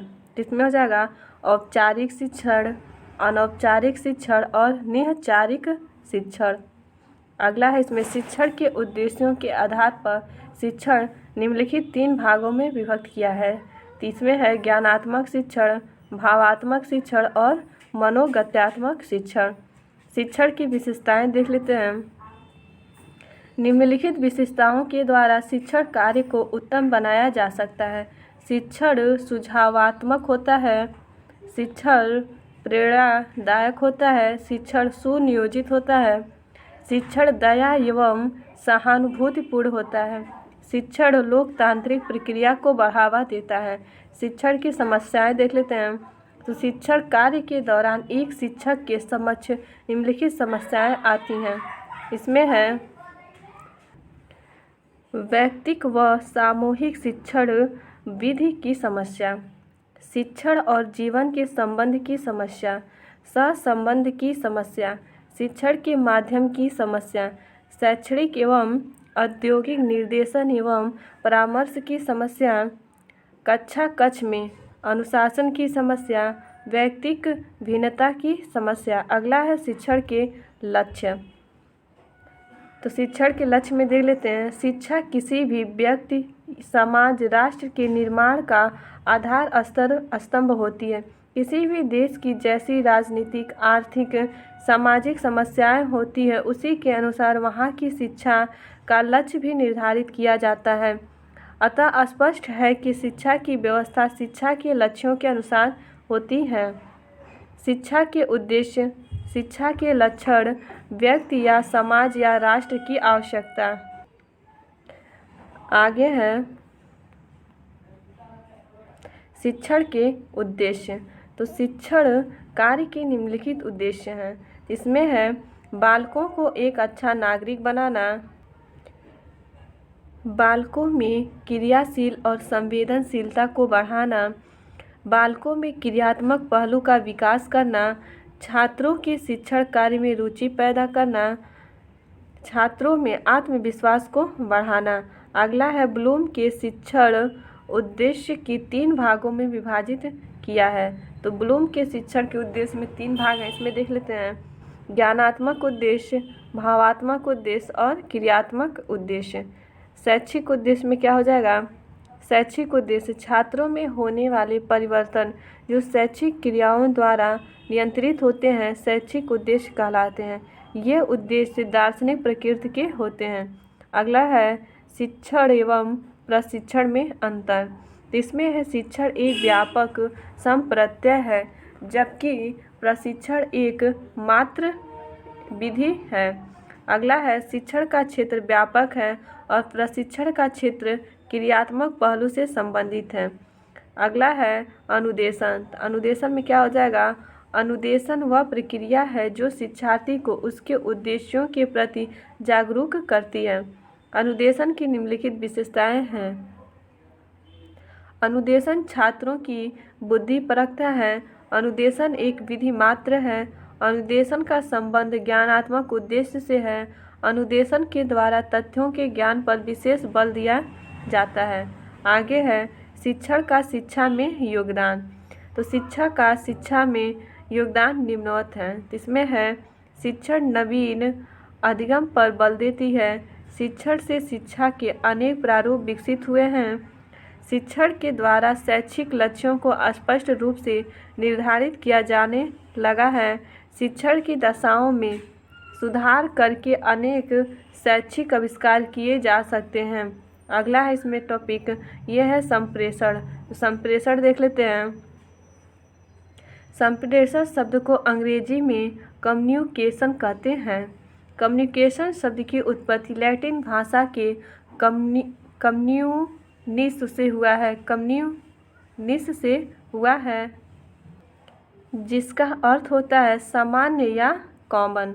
आगे है संप्रेषण एक ऐसी प्रक्रिया है जिसमें व्यक्ति अपने ज्ञान, हाव भाव तथा विचारों का परस्पर आदान प्रदान करता है तथा प्राप्त विचारों व आदर्शों को समान तथा सही अर्थों में समझने और प्रेषण करने में प्रयोग करते हैं। अगला है एडगर डेल महोदय ने कहा है संप्रेषण विचार विनिमय में मूड में विचार तथा भावनाओं को परस्पर जानने या तथा समझने की प्रक्रिया है।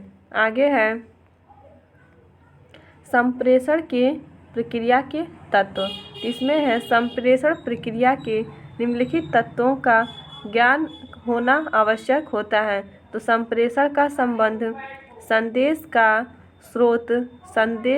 स्रोत हो जाएगा। अगला है संदेश।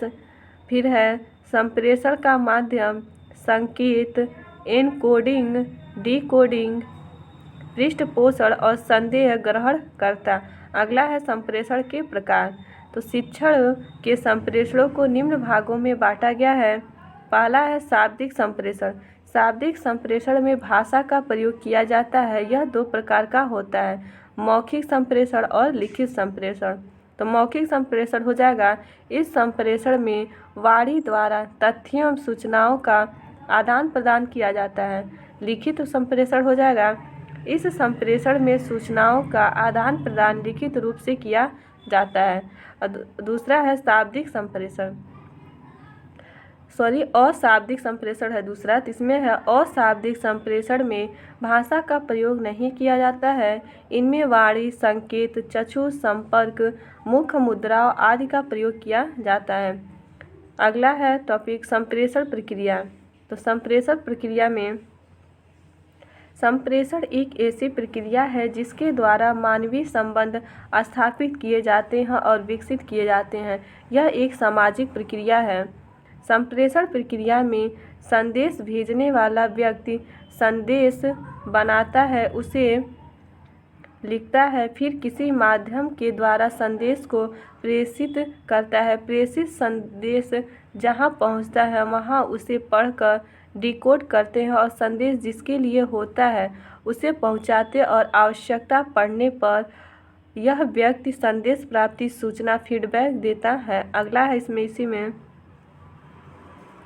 संप्रेषण का स्रोत या संदेश वाहक। इसमें हो जाएगा एनकोडिंग, संदेश का माध्यम, डिकोडिंग, उसके बाद संदेश प्राप्त करता, फिर यहाँ पर हो जाएगा पृष्ठपोषण, फिर आ जाएगा आपका संप्रेषण का स्रोत या संदेश वाहक। आगे है इसमें अन्य दूसरे शब्द में संप्रेषण को प्रदर्शित किया जा सकता है।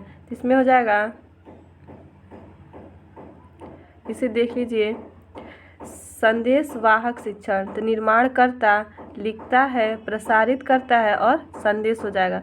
तो संदेश का माध्यम है संदेश प्राप्तकर्ता छात्र, प्रसारित छात्र है, पढ़ता है, व्याख्या करता है, और फिर प्रसार इसमें है संदेश, फिर माध्यम और फिर हो जाएगा आपका संदेश वाहक शिक्षक। अगला है संप्रेषण प्रक्रिया को प्रभावी करने वाले घटक निम्नलिखित हैं।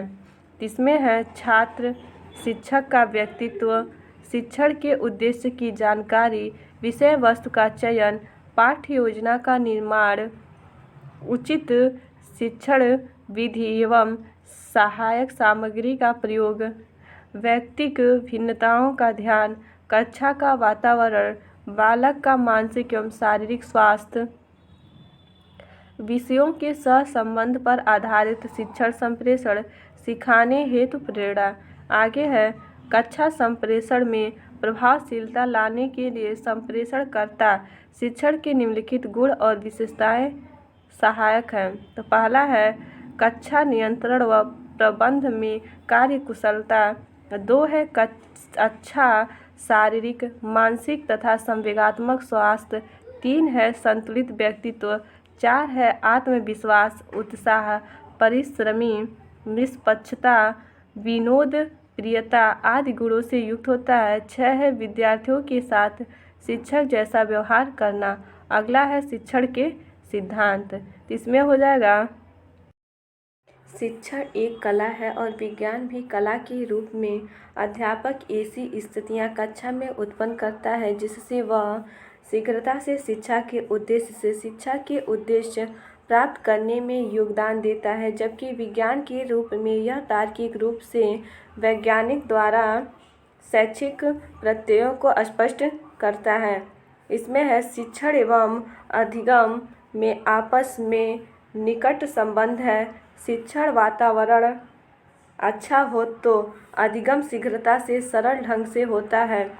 शिक्षण के सिद्धांतों को अपनाकर हम सीखने का विकास करते हैं। सीखने अधिगम से व्यवहारिक प्रवृत्ति बदलती है जो विकास को रास्ता दिखाती है। आगे है शिक्षण सिद्धांत के प्रकार। इसमें पहला है उद्देश्यपूर्ण सिद्धांत। तो इस सिद्धांत के अनुसार शिक्षण एक उद्देश्यपूर्ण प्रक्रिया है जिसका तात्पर्य है कि प्रत्येक पाठ का कोई न कोई उद्देश्य अवश्य ही निश्चित होता है। उद्देश्यों के अभाव में शिक्षक उचित शिक्षण नहीं कर सकता।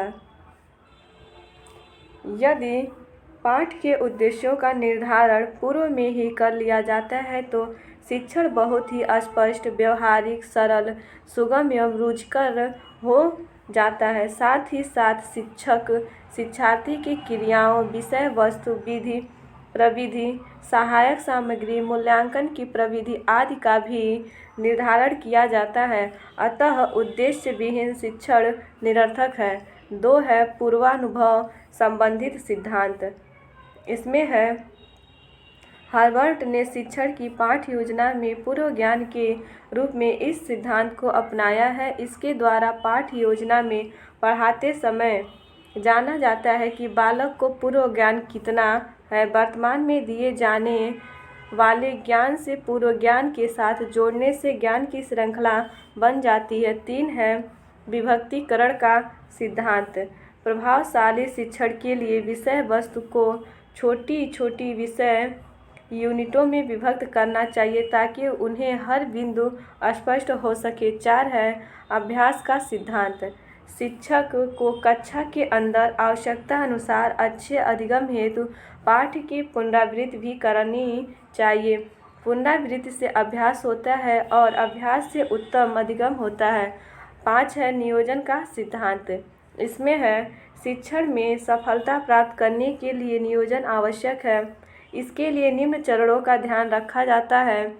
विषय एवं पाठ के शिक्षण के उद्देश्य निर्धारित करना, व्यवहारिक शब्दावलियों को स्पष्ट करना, पाठ्य वस्तु को टुकड़ों में विभाजित करना, शिक्षण बिंदु को तार्किक ढंग से क्रमबद्ध रखना, समुचित शिक्षण विधि का निर्धारण, अगर प्रयोग या अवलोकन है तो उनका इंतजार करना, सहायक सामग्री जो प्रयोग की जानी है उसकी तैयारी करना, प्राप्त उपलब्धि का मूल्यांकन। 6 है जनतांत्रिक मूल्यों के विकास का सिद्धांत। देश लोकतांत्रिक पद्धति वाला देश है। शिक्षण में भी जनतांत्रिक मूल्यों के विकास का सिद्धांत लागू होगा। लोकतंत्र के मूलभूत सिद्धांत संविधान के अनुसार न्याय, स्वतंत्रता, समानता एवं बंधुत्व मुख्य रूप से है। लोकतंत्र के मूल्यों के अंतर्गत निम्नलिखित प्रमुख है। इसमें है सहनशीलता, परिवर्तन में आस्था, समझाने बुझाने से परिवर्तन, सेवा भाव, व्यक्तिगत एवं सामाजिक विकास। आगे है 7 है मनोवैज्ञानिक सिद्धांतों का अनुशीलन। इसमें हो जाएगा मनोवैज्ञानिक सिद्धांतों के अनुसार सीखने से बालक के व्यवहार में परिवर्तन होता है। शिक्षण का मुख्य उद्देश्य व्यवहार में परिवर्तन करना है। सीखना व्यवहार में परिवर्तन है, वही सीखना ही विकास है। सीखने में ही अनुकूलन आता है। अगला है 8 अभिप्रेरण एवं पुनर्बलन का सिद्धांत।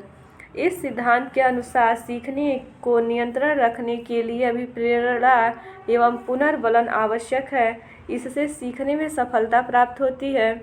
मैकाइवर के अनुसार अभिप्रेरणा वे शारीरिक तथा मनोवैज्ञानिक दशाएं हैं जो किसी कार्य को करने के लिए प्रेरित करती हैं। विषय वस्तु का शिक्षण करते समय उनकी उपयोगिता स्पष्ट करना है। अभिप्रेरणा के स्रोत आवश्यकता, चालक, उद्दीपक एवं प्रेरक है। आगे है रुचि का सिद्धांत। इसमें है इस सिद्धांत के अनुसार सीखने के प्रति छात्रों को प्रेरित करना जरूरी है। अधिगम सीखना मतलब होता है सीखने सामग्री जितनी ही अधिक रुचिकर होगी वह छात्रों को उतनी ही अधिक आकर्षण कारण बनेगी तथा सीखने की तत्परता भी बढ़ जाएगी। अधिगम को रुचिकर बनाना संभव है। अध्यापन की विधि, संप्रेषण, दक्षता, प्रयोग की नई शिक्षण सहायक सामग्री द्वारा रुचिकर बना ली जाती है। अध्यापक यदि विषय के संबंध में पर्याप्त योग्यता रखते हैं तथा प्रत्येक चरण पर वे छात्रों को संतुष्ट कर लेते हैं तो उनसे विषय में छात्रों की रुचि अधिक होती है। अगला है ज्ञानेंद्रियों के प्रशिक्षण का सिद्धांत। इसमें है इस सिद्धांत के अनुसार अधिगमकर्ता को इंद्रियों का प्रशिक्षण दिया गया है तो वह इसका सदुपयोग स्वयं कर सकेगा। उसे स्वतः अध्ययन के लिए प्रशिक्षित किया जाए जिससे पुस्तकालय का प्रयोग कर सके, विषयों को ग्रहण करने की उसमें दक्षता हो, विचार एवं तर्क करने की शक्ति हो, तब सीखने में रुचि भी होगी और ज्ञान अर्जन भी होगा। आगे है 11 है व्यक्तिगत विभिन्नता का सिद्धांत। इसमें है संसार का प्रत्येक व्यक्ति किन्हीं न किन्हीं गुणों में भिन्नता रखता है। अधिगमकर्ता की योग्यता, अभिवृत्ति, अधिक्षमता, दक्षता, रुचि, संवेगात्मक स्थिरता, सामाजिक एवं आर्थिक परिस्थिति, पारिवारिक पृष्ठभूमि, बुद्धि, अधिगम क्षमता तथा अन्य बहुत सी दक्षताओं में भिन्नता रखता है। कक्षा में ही कुछ बालक कुशाग्र बुद्धि के होंगे, कुछ औसत एवं कुछ मंद बुद्धि वाले बालक होंगे। उन्हें यदि एक ही स्तर का मानकर पढ़ाया जाए तो कुछ बालक ज्ञान ग्रहण कर पाएंगे और कुछ नहीं। आगे है अधिगम।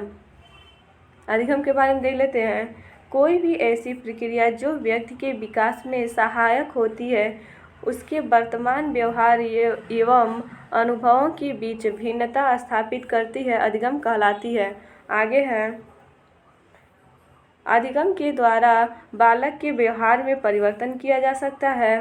न्यूनतम अधिगम स्तर एक ऐसी प्रक्रिया है जिसमें यह निर्धारित किया जाता है कि बच्चों को किसी निश्चित स्तर पर कम से कम कितना सीखना चाहिए। आगे है न्यूनतम अधिगम स्तर की आवश्यकता निम्न कारणों से हुई है। इसमें है अपव्यय एवं अवरोधन के कारण, छात्रों के स्तर में अंतर, शिक्षा का गिरता हुआ स्तर। न्यूनतम अधिगम स्तर लागू करते समय निम्नलिखित बातों का ध्यान रखना चाहिए। छात्रों की भौगोलिक परिस्थितियाँ, छात्रों की आयु, छात्रों का मनोवैज्ञानिक स्तर, विश्व के अन्य देशों का स्तर। अगला है अपेक्षित अधिगम स्तर। इसमें देख लेते हैं अपेक्षित अधिगम स्तर में अपेक्षित का अर्थ है निर्धारित न्यूनतम दक्षताएं जिसकी अपेक्षा की जाए। इसमें अधिगम का अर्थ है सीखना और स्तर का मतलब है कि प्रत्येक छात्र निश्चित समय में निर्धारित दक्षताओं या स्तर को जरूर प्राप्त कर ले। इसमें और है अपेक्षित अधिगम स्तर के उद्देश्य निम्नलिखित हैं। इसमें है पहला, छात्रों में समान शैक्षिक गुणवत्ता की प्राप्ति सुनिश्चित करना, विविध छात्रों के उपलब्धि स्तर की विषमताओं को प्राप्त करना। अगला है छात्रों की कठिनाइयों के निराकरण के लिए शिक्षकों का मार्गदर्शन करना। 4 है छात्रों के बीच भेदभाव रहित व गुणवत्तापरक शिक्षा प्रदान करना। अगला टॉपिक है शिक्षण अधिगम सामग्री के निर्माण में सावधानियाँ। तो इसमें देख लेते हैं शिक्षण अधिगम सामग्री के निर्माण में निम्नलिखित सावधानियों को ध्यान रखना चाहिए। इसमें है शिक्षण अधिगम सामग्री का निर्माण उद्देश्य की पूर्ति को ध्यान में रखकर करना चाहिए। इस बात का भी ध्यान रखना चाहिए कि इन सामग्रियों के निर्माण में धन कम खर्च हो। अगला है शिक्षण अधिगम सामग्री का आकार कक्षा के आकार एवं छात्र संख्या के अनुसार होना चाहिए। आगे है शिक्षण अधिगम सामग्री के प्रयोग में सावधानियाँ। तो इसमें हो जाएगा शिक्षण अधिगम सामग्री के प्रयोग में निम्नलिखित सावधानियाँ होनी चाहिए। पहला है इसमें उचित गुणों अथवा विशेषताओं वाली सहायक सामग्री को ही कक्षा शिक्षण की दृष्टि से प्रयोग करना चाहिए। दूसरा है शिक्षक को आत्मविश्वास के साथ सहायक सामग्री कक्षा में प्रस्तुत करना चाहिए। 3 है शिक्षक को विद्यार्थियों के सहायक सामग्री संबंधित प्रश्न एवं जिज्ञासा को पूरी तरह शांत करना चाहिए। अगला है शिक्षण सामग्री का रखरखाव। इसमें है शिक्षण सामग्री को एक से स्थान पर रखना चाहिए जहां सीलन एवं दीमक न हो। शिक्षण सामग्री को कीड़े से बचाने के लिए एल्ड्रेन जैसी दवाओं का प्रयोग करना चाहिए। शिक्षण सामग्री जिस स्थान पर रखा जाए वहां उचित सफाई होनी चाहिए। अगला टॉपिक है सूक्ष्म शिक्षण। इसमें देख लेते हैं सूक्ष्म शिक्षण शिक्षण का ही एक लघु रूप होता है। इसके द्वारा शिक्षण परिस्थितियों को सरल रूप से प्रस्तुत किया जाता है। सूक्ष्म शिक्षण प्रक्रिया निम्नलिखित सिद्धांतों पर आधारित है। सूक्ष्म शिक्षण एक वास्तविक कौशल है। पृष्ठपोषण सहित प्रशिक्षण कौशल कुशलता में सहायक होता है। कौशल प्रशिक्षण वास्तविक शिक्षण में परिवर्तन किया जा सकता है। अगला है सूक्ष्म शिक्षण की विशेषताएं। तो सूक्ष्म शिक्षण की विशेषताएं निम्नलिखित हैं। सूक्ष्म पाठ 5 से 10 मिनट का होता है। सुधारे हुए पुनर्नियोजित पाठ को पुनः पढ़ाने का अवसर मिलता है। छात्राध्यापक पुपिल टीचर 5 से 10 छात्रों की कक्षा में अध्यापन करता है। आगे है सूक्ष्म शिक्षण के गुण। इसमें है सूक्ष्म शिक्षण के निम्नलिखित गुण होते हैं। सूक्ष्म शिक्षण के तहत शिक्षक व छात्र अभ्यास की स्थिति में एक साथ कार्य करते हैं। सूक्ष्म शिक्षण की विशिष्ट कार्य की उपलब्धि के लिए प्रशिक्षण देने की ओर केंद्रित करता है। सूक्ष्म शिक्षण के द्वारा पाठ्य वस्तु की जटिलता में कमी आती है। सूक्ष्म शिक्षण में शीघ्र पृष्ठपोषण फीडबैक प्राप्त होता है। आगे है परीक्षा उपयोगी महत्वपूर्ण तथ्य देख लेते हैं। इसमें शिक्षण के क्षेत्र में बोलबाला चल रहा है। अधिगम के सिद्धांत का भटनागर ने किन सिद्धांतों का विवरण प्रस्तुत किया? तो शिक्षण अधिगम के सिद्धांत को। आगे है गेज ने शिक्षण अधिगम के सिद्धांत के बारे में अपना मत प्रस्तुत किया। तो 1963 में शिक्षण अधिगम के सिद्धांत को मनोवैज्ञानिक रियान ने कितना बताया? तो 2। रियान के अनुसार शिक्षण के सिद्धांत हैं तो 2 हैं। एक है एक्जियोमेटिक और एक है एम्पिरिकल हो जाएगा। आगे है शिक्षण सिद्धांत को माना गया है तो कला और विज्ञान। शिक्षण अधिगम के लिए B.O. स्मिथ ने आवश्यक तत्व बताए हैं। कितने? 4 हो जाएगा। B.O. स्मिथ के अनुसार सिद्धांत है। पहला सिद्धांत है शिक्षण व्यवहार के लिए चरों के लिए कथन। 2 है चरों के पारस्परिक संभव संबंधों का प्रतिपादन। 3 है चरों तथा प्रशिक्षण व्यवहार के सह संबंध। 4 है शिक्षण व्यवहार के चरों का मनोवैज्ञानिक तथा सामाजिक परिस्थितियों के संदर्भ में। आगे है शिक्षण का सिद्धांत आदर्शमूलक सिद्धांत है ब्रूनर का। आगे है शिक्षण का सिद्धांत बहुत ही तर्क वाक्यों का एक समूह होता है जिससे एक ओर शिक्षा के परिणामों तथा दूसरी ओर छात्रों की विशेषताओं में पारस्परिक संबंधों को स्पष्ट किया जाता है। यह कथन है। यह है टैवर्स का। आगे है शिक्षण सिद्धांत सिखाने की प्रक्रिया से संबंधित है जबकि अधिगम सिद्धांत सीखने की प्रक्रिया से। आगे है शिक्षण सिद्धांत देशात्मक होता है जबकि अधिगम सिद्धांत विवरणात्मक होता है। आगे है अधिगम सिद्धांतों की प्रकृति होती है तो ये मनोवैज्ञानिक हो जाएगा। अधिगम के सिद्धांतों का निर्माण किया जाता है जानवरों पर प्रयोग करके। आगे है शिक्षण सिद्धांतों की रचना की जाती है मानव पर प्रयोग करके। आगे है शिक्षण की 2 विशेषताएं लिखी हैं तो एक है ये विशिष्ट होते हैं, दूसरा है यह सांस्कृतिक संरचना पर आधारित होते हैं। आगे है शिक्षण के मुख्य चर तो क्या हो जाएगा इसमें शिक्षक तथा छात्र हो जाएगा। व्यवहार में परिवर्तन होना सामान्य अर्थ में होता है तो ये होता है सीखना। व्यवहार के कारण व्यवहार में परिवर्तन अधिगम है गिलफोर्ड कहे थे। व्यवहार के अर्जन में उन्नत की प्रक्रिया ही अधिगम है स्किनर कहे थे। आगे है पहले से निर्मित व्यवहार में अनुभव द्वारा परिवर्तन ही अधिगम है ये काल्विन का है। अधिगम निरंतर चलने वाली प्रक्रिया है जैसे विकास। आगे है समीक्षात्मक चिंतन क्रिटिकल थिंकिंग में जिस प्रकार मानसिक क्रियाएं दिशा व्याख्या चयन सृजन समालोचन होती है अधिगम कहलाती है क्रो के अनुसार। अधिगम प्रक्रिया के कितने कारक होते हैं तो ये 8 हो जाएगा।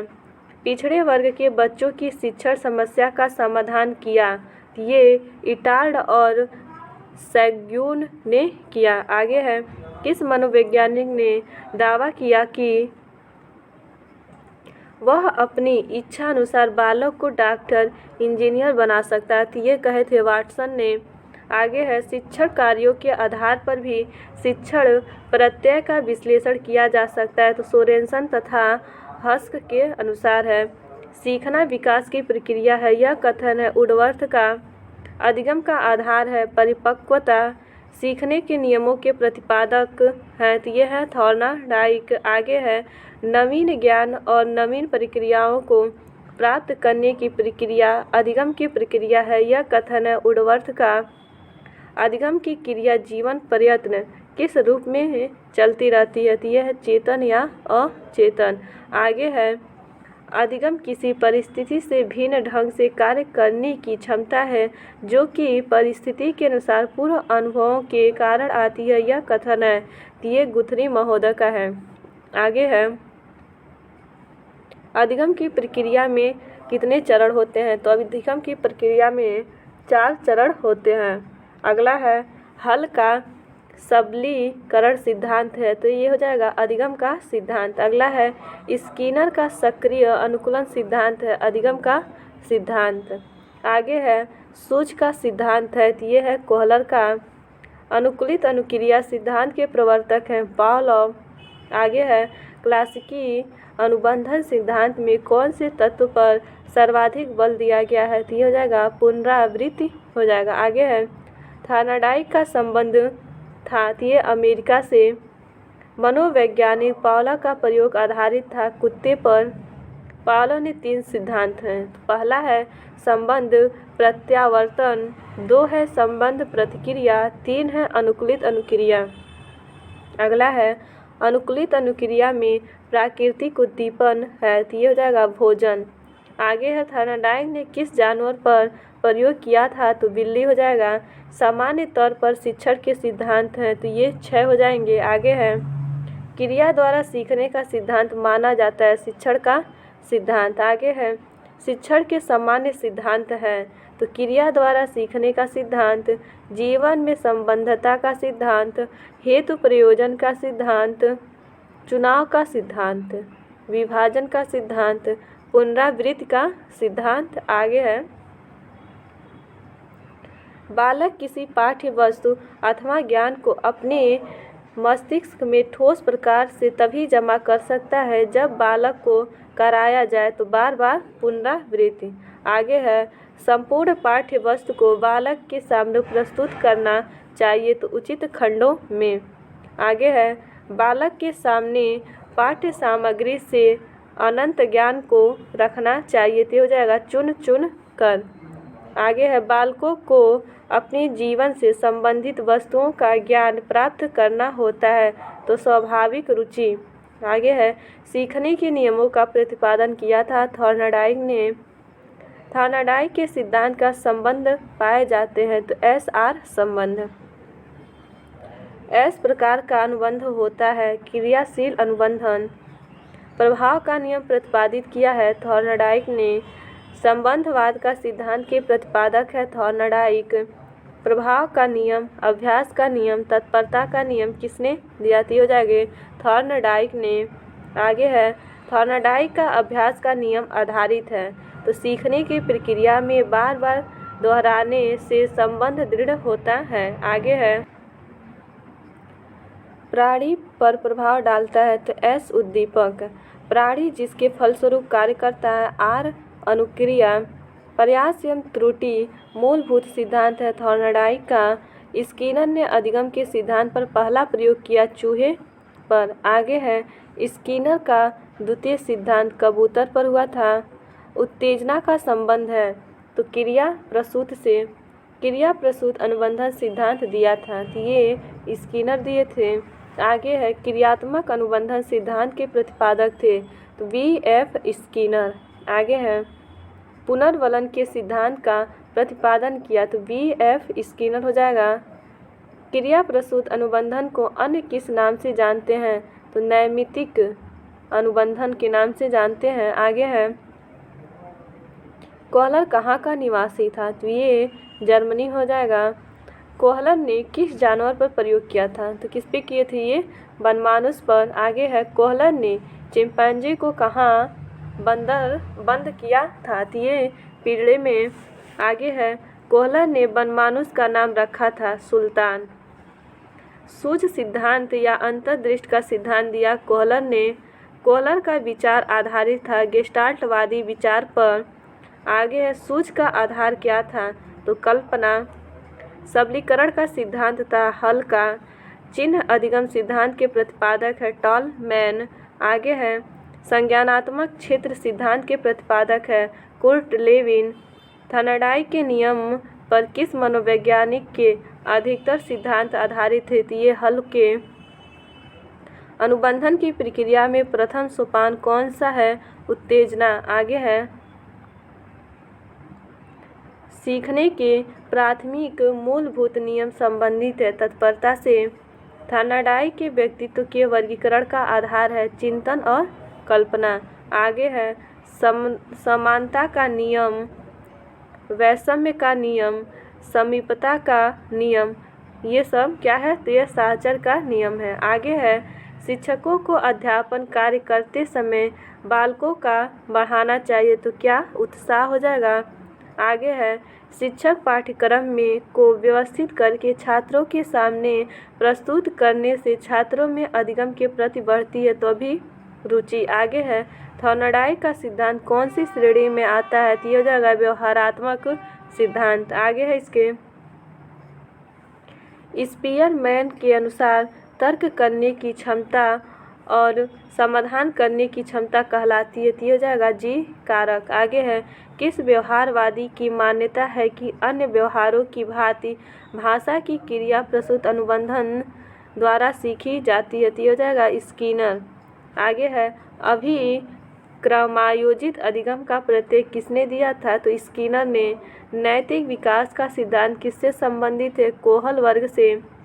कोहल वर्ग के अनुसार किस अवस्था में नैतिकता वाह कारकों द्वारा निर्धारित होती है? तो पूर्व पारंपरिक अवस्था द्वारा। आगे है, कोहल वर्ग ने नैतिक विकास के सिद्धांत में कितनी अवस्थाएं बताई हैं? तो 3 अवस्थाएं बताई थी। इसमें पहला है पूर्व परंपरागत स्तर, 2 है परंपरागत स्तर और 3 है उच्च रूढ़िगत स्तर। आगे है, क्षेत्र सिद्धांत निम्न में से किस वर्ग का सिद्धांत है? तो ये गेस्टाल्टवादियों का। आगे है, व्यवहारिक भाषाओं में वह सापेक्ष अस्थायी परिवर्तन जो कि प्रचलित अभ्यास का परिणाम है उसे कहते हैं। तो क्या कहते हैं?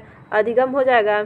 यहाँ से प्रश्न देखते हैं। प्रश्न दिया है, शिक्षण के उद्देश्य क्या हैं? तो संक्षेप में शिक्षण का उद्देश्य बौद्धिक शिक्षण, शारीरिक स्वास्थ्य एवं रहन सहन। तीसरा है व्यक्तित्व का विकास एवं नेतृत्व, स्वावलंबन तथा व्यावसायिक रूपता। अगला प्रश्न है, शिक्षण के कोई 2 उद्देश्य बताइए। इसमें पहला है मानसिक क्षमता का विकास और दूसरा है क्रियाशीलता का विकास। अगला है, सूझ द्वारा सीखने की विधि का प्रयोग कैसे व्यक्ति पर कर सकते हैं? तो इस विधि का प्रयोग वे त्वरित कर सकते हैं जिनका मानसिक स्तर ऊंचा होता है। आगे है, परिपक्वता से क्या तात्पर्य है? तो शरीर तथा मानसिक क्षमताओं में वृद्धि तथा उनका पुष्ट होना ही परिपक्वता है। अगला है, संप्रेषण का क्या अभिप्राय है? तो एक व्यक्ति द्वारा दूसरे व्यक्ति को जो सूचना या जानकारी दी जाती है दूसरा व्यक्ति समझ लेता है तो वह संप्रेषण कहलाता है। आगे है, संप्रेषण संपूर्ण कब माना जाता है? तो शिक्षक द्वारा बताई गई बात को छात्र अच्छी तरह समझकर उसका सही उत्तर देता है तो शिक्षक समझ जाता है कि बताई गई विषय वस्तु छात्र ठीक से समझ गए हैं। इस तरह संप्रेषण के लिए शिक्षक और बच्चे दोनों की बराबर की भागीदारी आवश्यक है।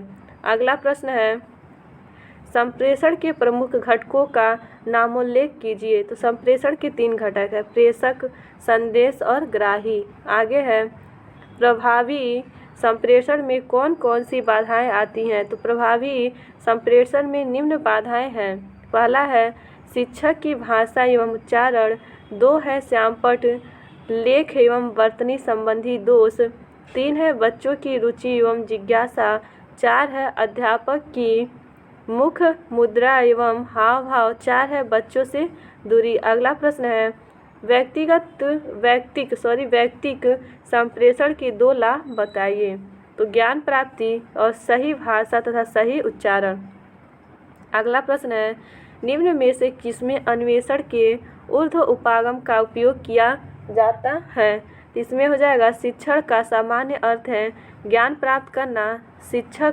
शिक्षण के द्वारा ही शिक्षार्थियों को विषय वस्तु सीखने के लिए प्रेरित करता है। अगला प्रश्न है शिक्षण का व्यापक अर्थ क्या है।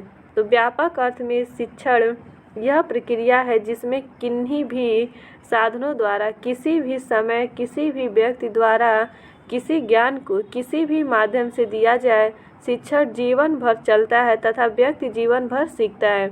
अगला प्रश्न है अधिगम की एक परिभाषा लिखें।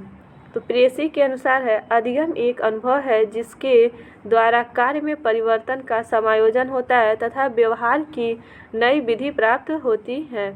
अगला है अधिगम को प्रभावित करने वाले 5 प्रमुख कारक लिखिए।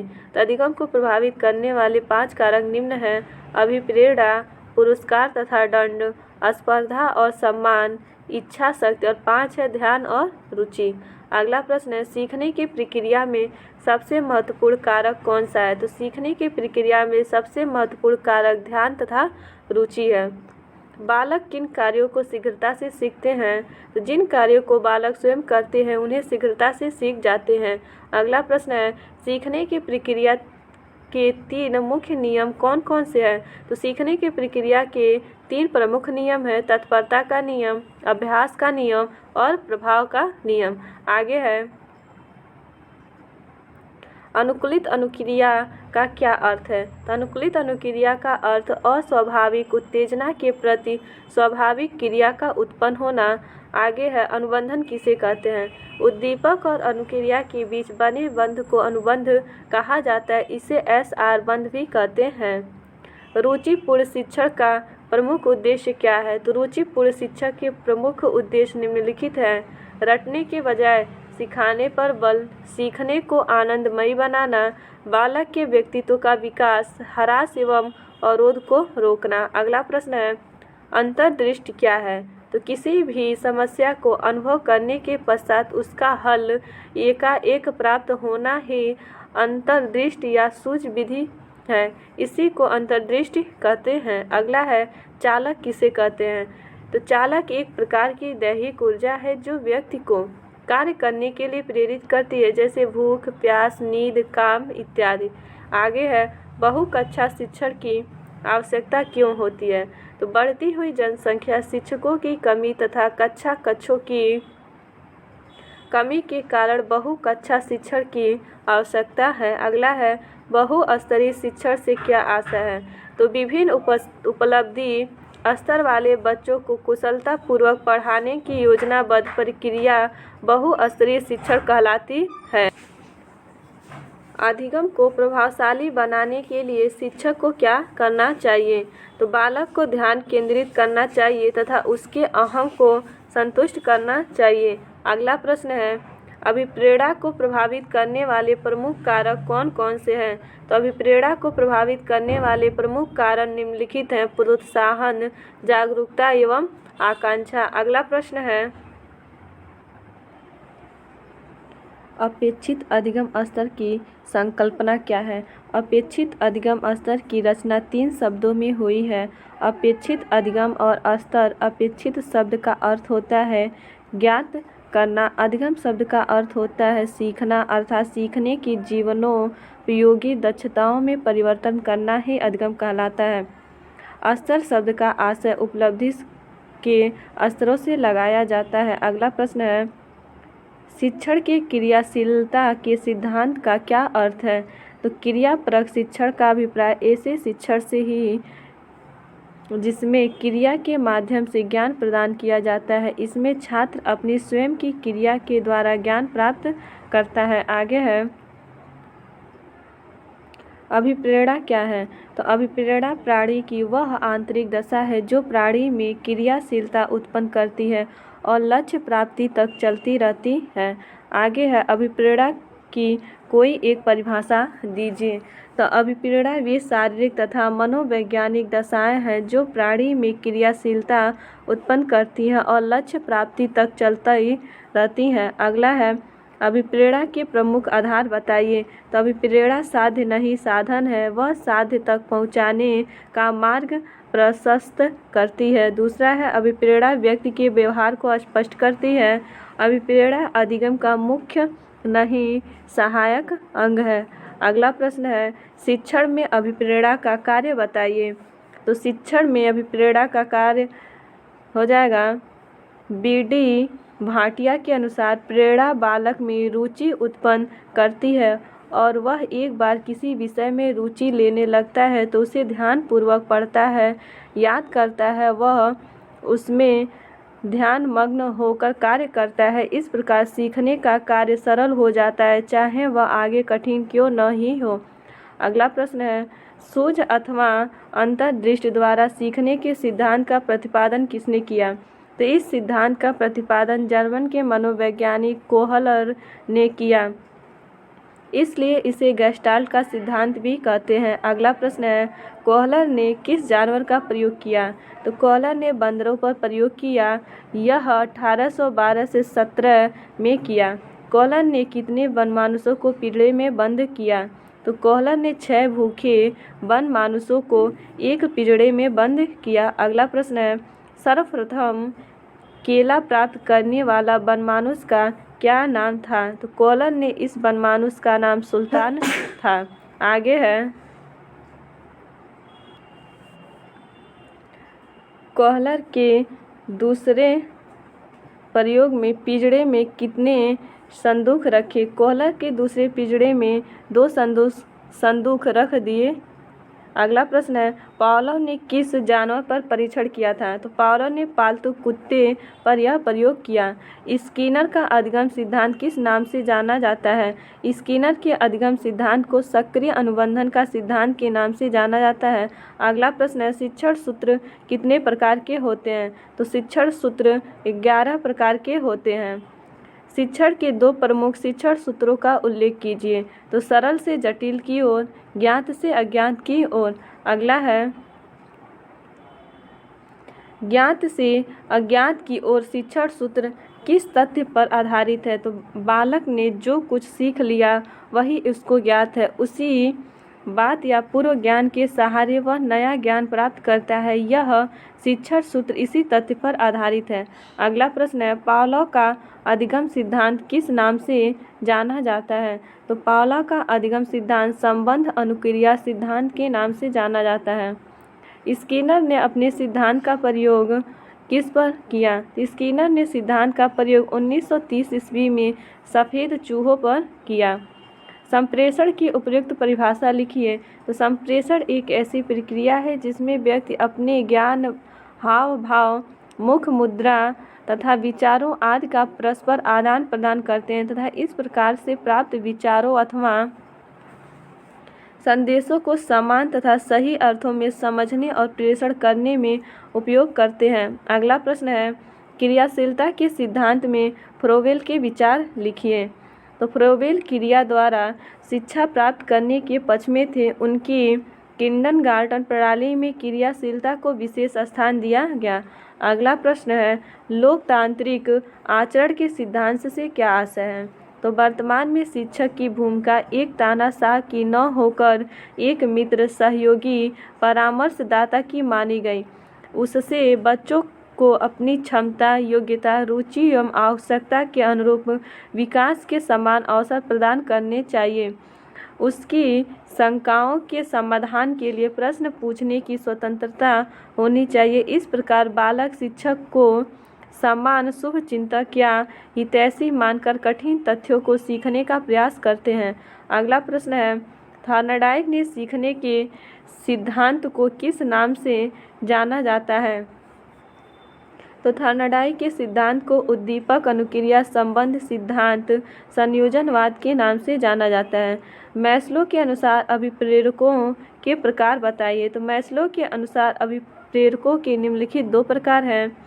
पहला है जन्मजात अभिप्रेरक, 2 है अर्जित अभिप्रेरक। अगला प्रश्न है क्रच एवं क्रचफील्ड के अनुसार अभिप्रेरकों के प्रकार बताइए। तो क्रच एवं क्रचफील्ड के अनुसार अभिप्रेरकों के निम्नलिखित 2 प्रकार हैं। पहला न्यूनतम है और दूसरा अधिकतम। अगला है दक्षता आधारित विधि के सोपान बताइए। तो दक्षता आधारित शिक्षण विधि को निम्नवत सोपान है: पूर्व तैयारी, उद्देश्य निर्धारण, सहायक सामग्री की व्यवस्था, विषय वस्तु का प्रस्तुतिकरण, नियम निर्णय का समन्वयीकरण, सूचीकरण, अभ्यास कार्य के मध्य की गई त्रुटियों का शुद्धिकरण और सातः प्रयोग। अगला है रायबर्न के अनुसार विभाजन का सिद्धांत क्या है।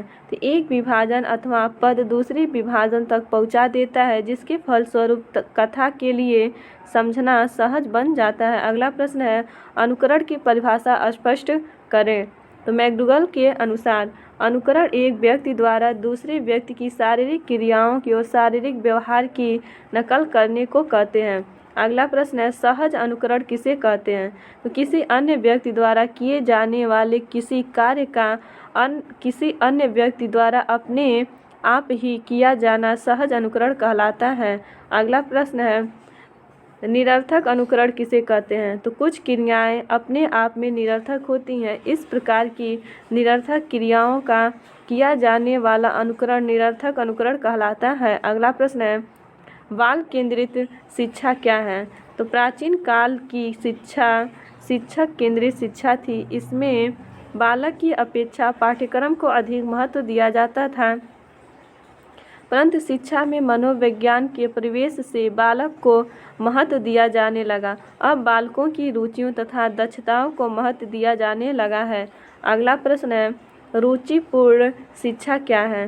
तो शिक्षकों के लिए एक शिक्षक द्वारा बनाया गया एक कार्यक्रम, इसमें शिक्षक बच्चों की रुचि के अनुसार स्थानीय आवश्यकताओं को ध्यान में रखते हुए अपने शिक्षण को प्रभावी बनाते हैं। अगला है पावलोव के प्रयोग में कौन सा अस्वाभाविक उत्तेजक जोड़ दिया गया है। तो पावलोव के प्रयोग में अस्वाभाविक उत्तेजक घंटी को जोड़ दिया गया है। अगला है थॉमसन के अनुसार अभिप्रेरकों के प्रकार बताइए। थॉमसन ने अभिप्रेरकों के निम्नलिखित 2 भागों में बांटा है: प्राकृतिक अभिप्रेरक और कृत्रिम अभिप्रेरक। अगला है गतिविधि किसे कहते हैं। तो गतिविधि से तात्पर्य उन सारी क्रियाओं से है जिनकी सहायता से विषय वस्तु को कक्षा में रोचक एवं प्रभावी ढंग से प्रस्तुत किया जाए, बच्चे उसमें रुचि ले रहे हो। अगला प्रश्न है बालक किन किन विधाओं को सहजता से सीख लेता है। तो बालक गीत, कहानी, वार्तालाप, अभिनय या नाटक, भ्रमण एवं निरीक्षण तथा पहेली को सहजता से सीखते हैं। अगला प्रश्न है अनुकरण के कितने प्रकार होते हैं। तो अनुकरण के 5 प्रकार होते हैं। अगला है विचारात्मक अनुकरण किसे कहते हैं। तो किसी व्यक्ति द्वारा प्रस्तुत किए गए विचारों को ज्यों का त्यों स्वीकार कर लेना और उसी प्रकार की विचार प्रकट करना विचारात्मक अनुकरण है। अगला प्रश्न है बहुकक्षा शिक्षण के सोपान बताइए। बहुकक्षा शिक्षण के सोपान निम्नलिखित हैं: पाठ्यक्रम का वर्गीकरण, समय विभाजन, बैठक व्यवस्था, शिक्षण व्यवस्था, सामग्री व बालक, मॉनिटरी व बालक, अध्यापक व बालक। 5 है मूल्यांकन शिक्षक द्वारा। आगे है सुखदायक प्रभाव से संबंध पक्के होते हैं और दुखदायक प्रभाव से कमजोर होते हैं। यह नियम कौन सा नियम कहलाता है।